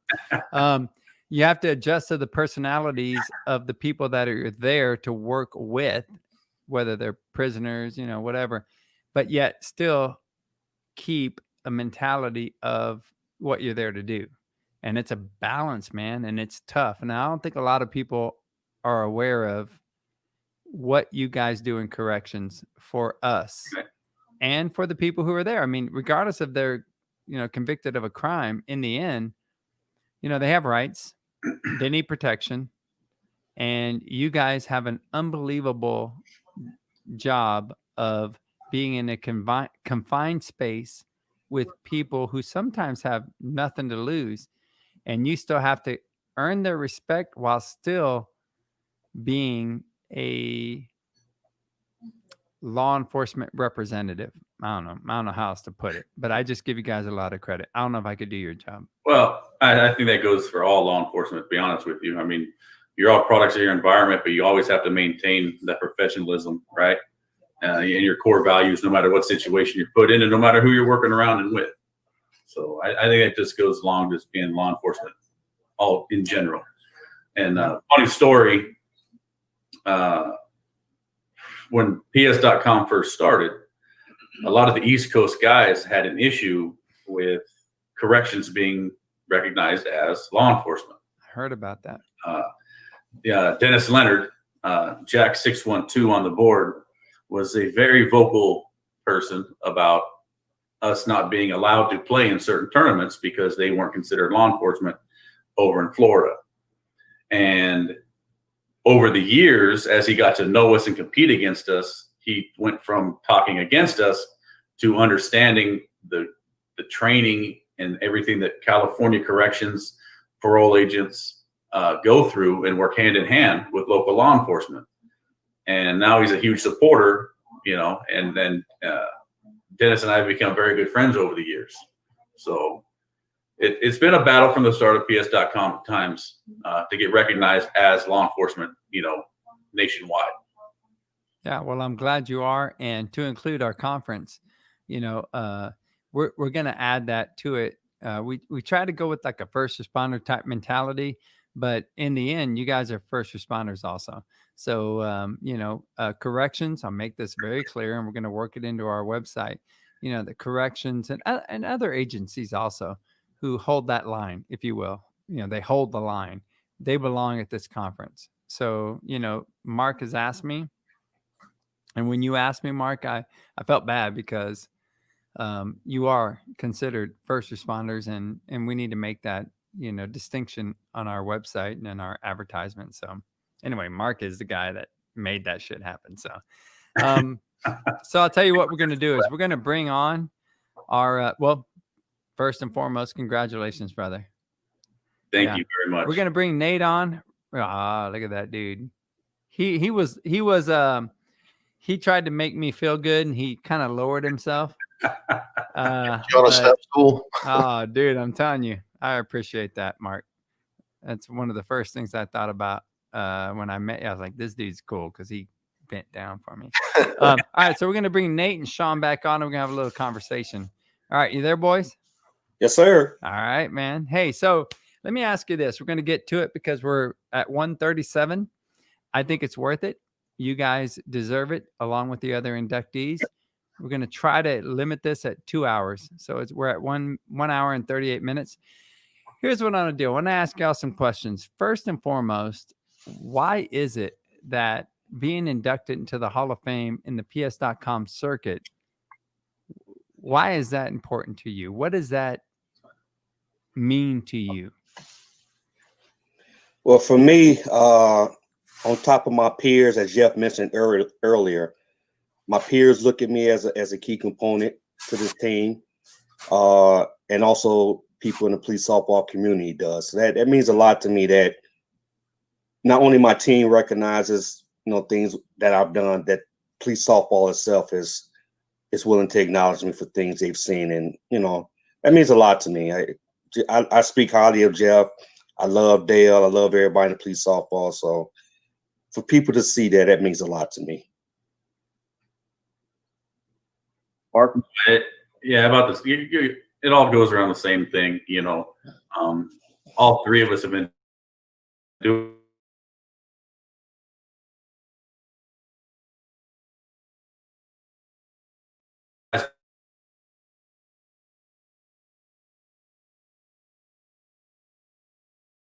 where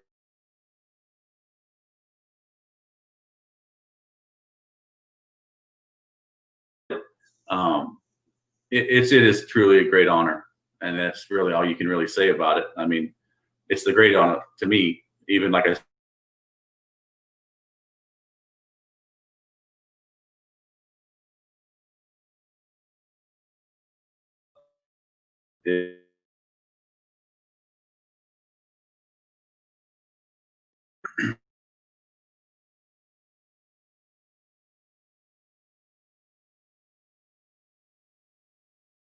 For me, it's just icing on the cake, rewarding. The amount of sacrifice. A lot of the police softball stuff isn't sponsored, at least on the West Coast. So that's time away from family on your own dime. To be able to kind of get to this point where we're age eligible, obviously, but to be honored and recognized by our peers just makes it all worth it and satisfying, I guess, is the key word for me. I agree 100% when it comes to, and I've said it multiple times on the podcast, and I've said it tons of times throughout my career, is to be able to be recognized by my peers. I don't think that there's, or I will say that it's one of the top honors, because we in law enforcement or first responders, man, we'll tell you how it is. And if we don't agree with it, it just is what it is, man. You got to hear it. And if you don't like it, then it is what it is. You got to go on about your way. And, and so when your peers say you're the shit, for whatever reason it is, whether it be your ability on the field, what you do off the field, or as a whole, that's one of the greatest compliments you can get from your peers. Because policemen, corrections, law, military, fire, we'll tell you how it is. And so I think it's a great accomplishment. What I will do is to know that every single one of you guys on the screen, other than me, had made an impact on the sport enough to where everyone is like, to where everyone, when I say everyone, all the voters and the people that nominate you say that you guys have impacted the sport that we all love to play enough to put you, to basically give you into the Hall of Fame and say, hey, these guys made the sport what it is today. Basically, that's to me what the Hall of Fame is about. And and you guys are all deserving of that. Every single guy that's been on this episode today, including Jeff. Right. Well, let me tell you this, Joe. You will be next year. I'm writing something up. The youngest I'm letting you know right now. You're there. Yeah, you got my I vote. will absolutely fight tooth and nail, which I don't know. I don't have to, but you're there. Well, I appreciate that, but this is about you guys who have been nominated, I know. inducted into the Hall of Fame, and what you guys have meant to the sport. And like all of you guys, been playing and running teams and all that other stuff for 20 plus years now, and it's just it's good to be recognized for something like that. And It is. It you is. guys are all Cool well as hell. deserving of it. I'm proud of this jersey, and you guys are wearing it this year. Look at that. That's me and my boy. He threw out the first pitch, and that's Dale's badge number right there. And it was really cool that he was able to get out there and be able to do that. It's a super memorable moment for me, and I was very happy that he could experience that. Mark, so I got a question for you. Yes, so sir. A lot of people in the sport have told me that when you run down the first base line, they hear some kind of jiggling. Change.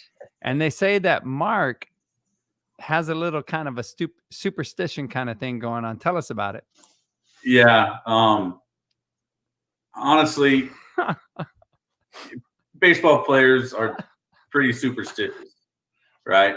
You don't break a streak. You don't change anything if if you haven't made an out in 3 games, right? You continue doing the same thing. So we've all seen the movie Tin Cup, I'm sure, so when Cheech tells Kevin Costner when he had the case of the yips, take all your change out of your right pocket, move it to your left pocket, right? Double knot your left shoe, whatever it is. So I was struggling a little bit. And so I decided, hey, you know what? I'm going to just keep my change in my pocket. And I wound up having a good game. We just kind of kept going with it. And then it went on from there. So yeah, that's kind of my thing. You can hear me coming. I'm a fairly big guy. And so maybe if it's going to be a close play at first, you hear me coming. Now it's in their ear.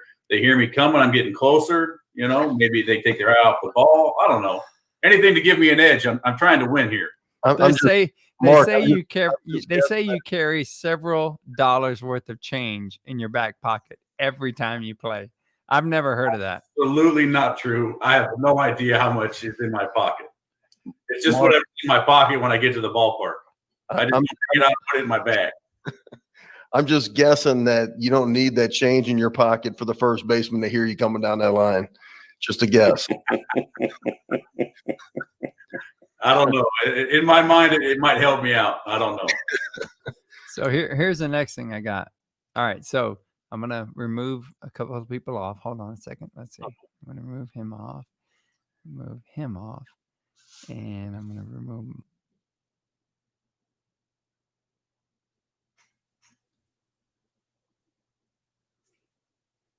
All right. So you couldn't hear me. So here's what I'll say.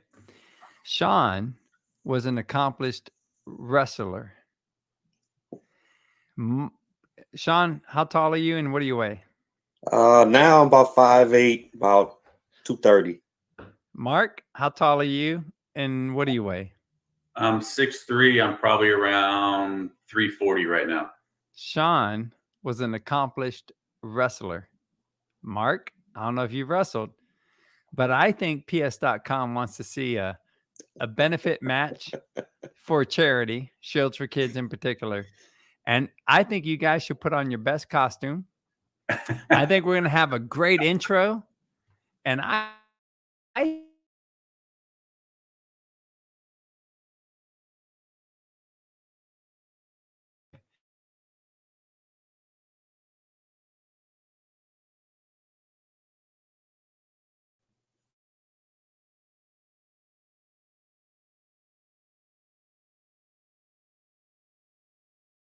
Oh, that's right. Yes, that's the right answer.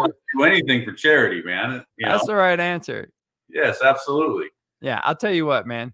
We learned that about Sean. That he's a, he wrestled a majority.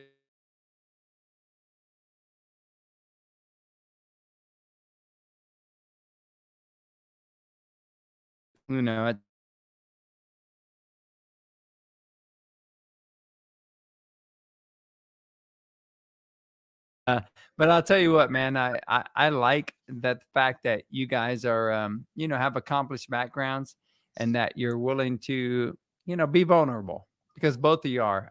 I've only met Sean before the show started. Sean has a great personality. He's open about things and just, I love his laugh. I love his smile. Mark, I've been able to enjoy your company in Vegas and of course with Nick. I want to give a quick shout out to Nick.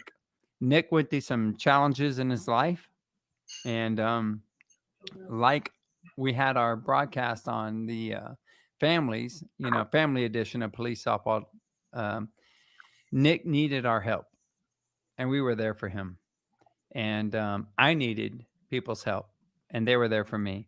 And so for me, I think that I think it's important, Mark, if you don't mind, here's the stage or the spotlight to be able to express to people what it is that this community, this circuit means to our families, if you don't mind.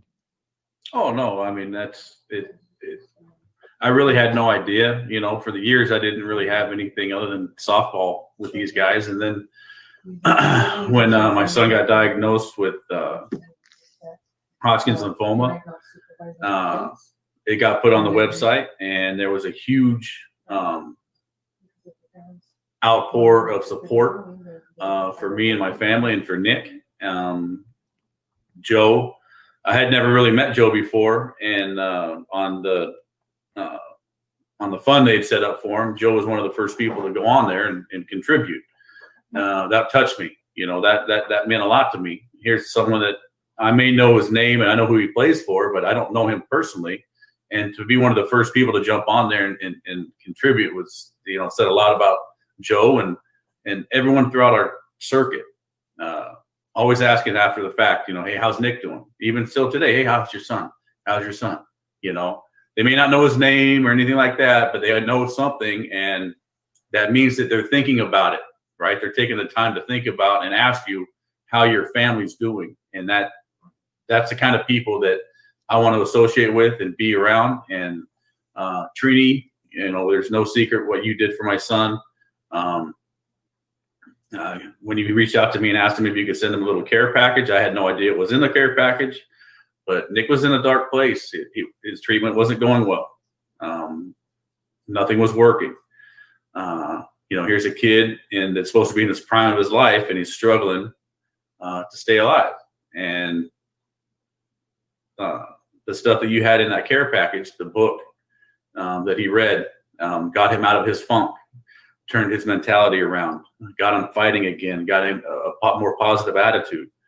And honestly, I think that's one of the great things that turned everything around for him and got him going back in the right direction to where now he is in full remission. He's doing great. He's healthy. Awesome. He's living the life he's supposed to be living.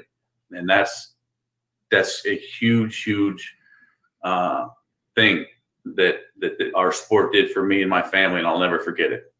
Yeah. Yeah, very cool. That's a blessing. That's awesome. That's what this community is about, and it's the reason why we created this. When I talked to Joe, I said, I want to do this podcast, and he was like, "I'll help you. Tell me what you need." We are separated by distance. We're separated by state lines, but we share a common, belief in the purpose of our, existence when it comes to providing for our community. And in the end, this circuit is way more than just softball. And it's great to highlight the accomplishments of softball. But for me, this is me personally, and this is a Hall of Fame show. It's what you do off the field that matters so much more to me than what you do on the field. I mean, for the sport, yes, we can recognize defense. Dude, Nate, to have a defensive player of the year, I mean, come on, man. You're the man that sparked that. Badass, without a doubt, not taking anything away. I love this sport. Yeah. But I just feel like when you can do things outside of just the performance on the field, I think that's an important part of things. Joe Monahan and his father have done a lot for me in my personal struggle with cancer. And, it's me being able to be vulnerable to Joe, because Joe has walked in my shoes, and Joe understands that when I'm being vulnerable to him, it's not a sign of weakness. It's an ability to trust him. And that's what I believe our circuit does for each other, is to be able to trust each other, because we've walked in the same shoes, and we should be able to be vulnerable to each other. And that should be valued. Like when you go to a axe retreat, I don't know how many people are involved in axe retreats, but there's a sense of vulnerability that you're able to come through that gets through to us. Because a lot of times as first responders, we concentrate so much on answers for so many other people, and we don't work on answers for ourselves. And it's why our suicide rates are so high. And that's the purpose of our conference in April of 2021, is to be able to give these guys a way of thinking outside of their own way of thinking, to be able to handle the challenges that come with not only being a first responder, but just everyday life. Cancer isn't about being a first responder. Cancer is just a part of everyday life.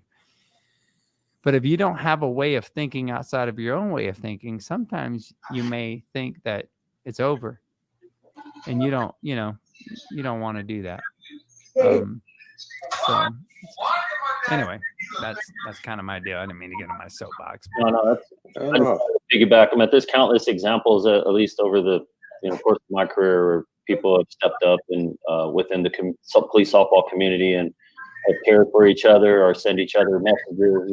People going through hard times, and That's the beauty of it. It's a law enforcement brotherhood, and it doesn't necessarily pertain to the individual's organization or workplace. I mean, when we're out there on the field and at tournaments, and socializing at players' parties and having a beer between games, it's just countless examples of people catching up and wanting, showing a genuine concern, for everyone's families and what they might be going through. I remember that's when Terry probably doesn't remember, but I had a seizure episode when I was 35 out in Tahoe, and I had to get transported down to Sacramento, and Terry was one of the first persons that reached out to me through the message board on ps.com, and he kind of shared some experiences and stuff that he had gone through with the family member, and I just thought that was cool. Pete Salvaggio came down, and I was in the hospital, brought me some cookies, during the tournament into Sacramento and stuff. So it's just awesome. The brotherhood, it can't be duplicated, it can't be replicated. PS.com is, it's something that I always hold dear to my heart because of the people that are involved with it. Yeah, it's a sport that brings us together to something that's a little bit bigger than the sport. That makes sense. Absolutely. Oh, I agree. Our families come out with us, and they support not only us, they support other people. I mean, it's nothing like it. Mark, I didn't mean to cut you off, man. I think you were going to say something, and you kind of stuck with what I was going to say. Talk about Nate, real quick. Shout out to Nate. We've been playing against each other, like I said, at the beginning of police softball invention, and I honestly have not seen any slowdown in this guy's game at all, and he looks exactly the same. I was just going to say, man, all this history, and this dude looks like I'm telling you. Okay, I have no idea how you're doing this, Nate. Right? Right. I'm out there in SoCal. I think that's Baez Jr. sitting right there, there. I think something is going on. That's Nate Jr. right there. I don't know, man. I've had my fair shares of bumps and bruises. I had a back surgery, years ago, and wow. I just love playing. I think as we all get older, and even at some point, maybe even into our 30s, we get banged up, and we're all listed as day to day. But if your heart's set on playing, and you got a tournament 3 weeks out or whatever the case may be, you're going to do what you can to get yourself ready to go. And God's blessed me with hands, on the defensive side, and I definitely have lost a step or two range wise. I think that's natural, but if I can get to the ball, I think my hands will play, and they'll continue to play. So. And I don't throw the ball very hard anyway. I get rid of it kind of quick. That's kind of always been my thing. So if I can field it and get rid of it, I think I'll continue to have a little impact here. So that's what it is, man. But thank you, Mark. I mean, yeah, you and I, man, we've been doing it for a long time, and absolutely. Great battles over the years for sure. And I don't know what the wound is there, but when Mitch and Chad came over, those are my Modestos, man. I love those guys, and yeah, very honored to play with those guys, and how that all came about and how it unfolded when they left and came over to us. It was crazy, but those guys are dudes, man, and it's just a testament to what you guys were doing.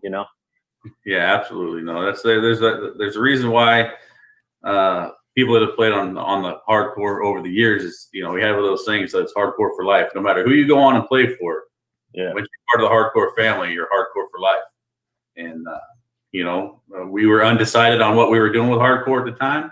Yeah, and so they had to make the best decision for them, and there was no hard feelings. I love Mitch. I love Chad. And it just made us get better. Try to fill those shoes. Yeah.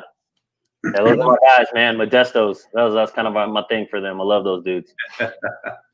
Well, let me tell you that this is a video podcast. So video, for those that like to watch, I mean, I like to watch. So, we have this on video. It's YouTube. YouTube is where you can subscribe to Trinidad, and you can go on there, subscribe, hit the notification bell. And if you get an opportunity, make sure you go there and then be able to, click the notification bell to the right of the subscribe button, and then you'll be able to be registered for a Chris Vector. I don't know if y'all know about this, but this Chris Vector is pretty cool. So there it is. It's in my backyard. And it's a badass weapon. Never been fired, but I have fired them before. And all you have to do is go to the YouTube channel, subscribe, and then be able to share that with 10 friends. And you'll be registered to win that. So that being said, here's what I'll say. I think we have another show. We're going to talk about tattoos, like team tattoos, things that have happened on certain outings where some tattoos have been involved. But we'll talk about that another time. And Joe, what are you laughing about? So it's going to be interesting because I got a little bit of a word that there's some team tattoos that have gone on, but we'll save that for another show. Here's what I'll tell you.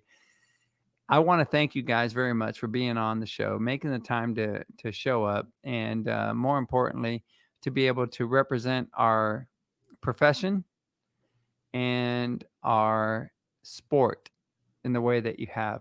I mean, it's a great honor. I've been fortunate enough to be able to experience that honor. It's meant a lot to me and my family. And so I will say that this show was about you guys highlighting your efforts. And I'm extremely happy to be able to have you guys share your time with us on this show. Joe, I know Joe's my co-host. He makes a lot of efforts to be here in some critical times when he's got challenges at work, and he still wants to be here because of the love of the sport. So thank you guys so much for joining us. Sean, I'm going to give you a final word real quick before you sign off. Mm-hmm. And if you don't mind, after we're done, just stay on. We'll take you off the screen, but we'll talk here in a minute. But Sean, go ahead. Final words. Guys, again, this was a great honor. I got a call from Andy Worm, you're going to know from Michigan, who told me I won this. But again, we're all family. You guys be safe out there. I love everything about the sport. I love everything about this job. I love everything that we do as a family. I'm here for any of you guys. You're in the Chicagoland area, definitely shoot me a message, reach out to me. We can hang out. But be safe out there. Love you guys. Amen, brother. Sean, I'll see you this weekend. Definitely. Yeah, if you think, Hey, man, you better watch it because you guys are playing ball. A couple of things that are going on. First and foremost is about 3 weeks ago, I got into golf seriously. So everywhere I go for a tournament, I'm going to go support Joe. Joe, what's your tournament dates at the Missouri Bluffs? I believe it's September 29th. It's the last Tuesday of September. It's at the Missouri Bluffs Golf Course in St. Charles, Missouri. Beautiful course. I went up there and got the opportunity to play, and that's where Joe showed me his game.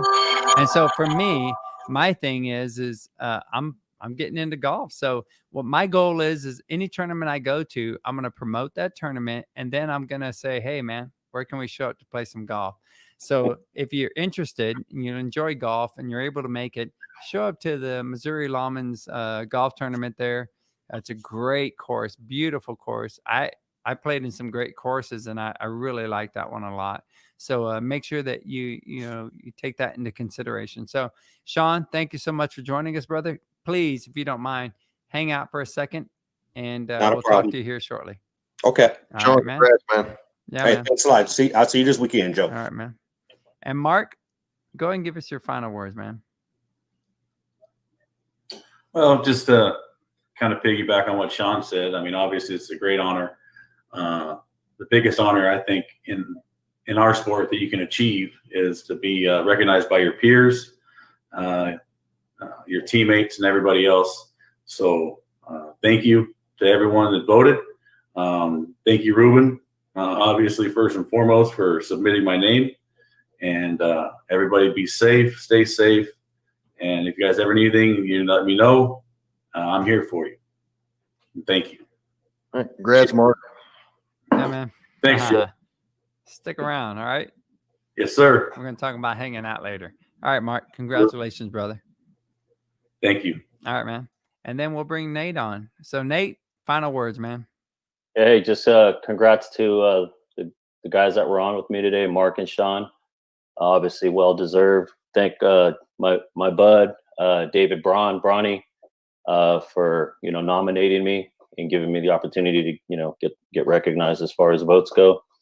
Yeah, I mean, what else can be said that hasn't been said? It's an honor kind of you put a lot of time into it, like I have, and as you get closer to the end, you start thinking about legacy and what I may or hopefully will leave behind for the younger guys or teammates and stuff like that. But yeah, it's pretty awesome. But I do want to say, hey, Trini, I know we haven't met. I don't think we've met. We haven't. But I've been a fan of the podcast. If I haven't been able to get in live, I've been able to watch it, at a later time. And I want to thank you, like it's been mentioned before. I feel like I am an ambassador for policesoftball.com just based on when I started and where I'm at now. And, Dell, when we started the website and the message board was a huge hit back then. But where we are now, modern times with the podcast, I think you're doing a phenomenal job. So congratulations to you on the success. Joe also being his co-host, policesoftball.com, the players, the community members, if they don't get a chance to tell you, I'll speak for them and say thank you and keep up the good work. Thank you, Nate. And real quickly, I was very, I had a lot of intention when I thought about who I was going to have on this show with me. And Joe, he's my partner, man. Loyalty is very important to me. I'm extremely dedicated to things, and Joe has shown me over the time that we've known each other his loyalty to me and to my situation. And so I think it's a really neat thing. But I'm going to do something real quickly. Deanna, get ready. Deanna, get ready. Oh, yeah, there you are. Deanna and Carly. So Carly was here. She just recently had an opportunity. And one of the things I've always talked about was sometimes you have to follow your opportunities before you can follow your passion. And Carly had an opportunity and she took it. And I'm happy for her. And so Carly, I'm very happy for you. And I wish you very well. Deanna is with me and you're on mute, Deanna. But Deanna is, it's a 2-person operation right now. And this takes a lot of work. And I will take this opportunity to recognize her family, and because they're important, and her loyalty to our cause, because she signed up for something and it wasn't this. And she's taken it upon herself to adjust and to make this happen for us. And so, Deanna, I want to thank you personally because Nate, is pointing out, what this podcast does for us. And you're a huge part of it. So thank you very much. And Nate and everybody else in the PS.com world. Deanna, thank you for what you're doing behind the scenes. I appreciate it. Yeah, thank you. I'm able to help in whatever way I can. So I've met a lot of really cool people through the podcast. And so it's been a lot of fun. So thank you guys so much. Awesome. Yeah, man. It's a huge reason why everything runs so smooth. No shit. No shit. Yeah, you guys got a great thing going. Keep it up. Man, it was just me and you trying to run this thing, Trini. I'll tell you what. So, hey, Nate, hold on for a second. We'll get back with you here in a second. Hey, Joseph, what do you think, man? I mean, this was our Hall of Fame. It went 2 hours and 7 minutes, and I know that Jeff had to leave us, but I just didn't feel like cutting this short. I felt like these guys deserve that attention. Jeff had prior plans, so it's not like he wanted to leave, but we stayed on, and I think these guys deserve it. And I'm a proud member of the Hall of Fame. Joe, you will be a Hall of Famer. You already are. It's just a matter of going through the motions. So I personally am going to write your ass up. So anyway, what do you feel about the show?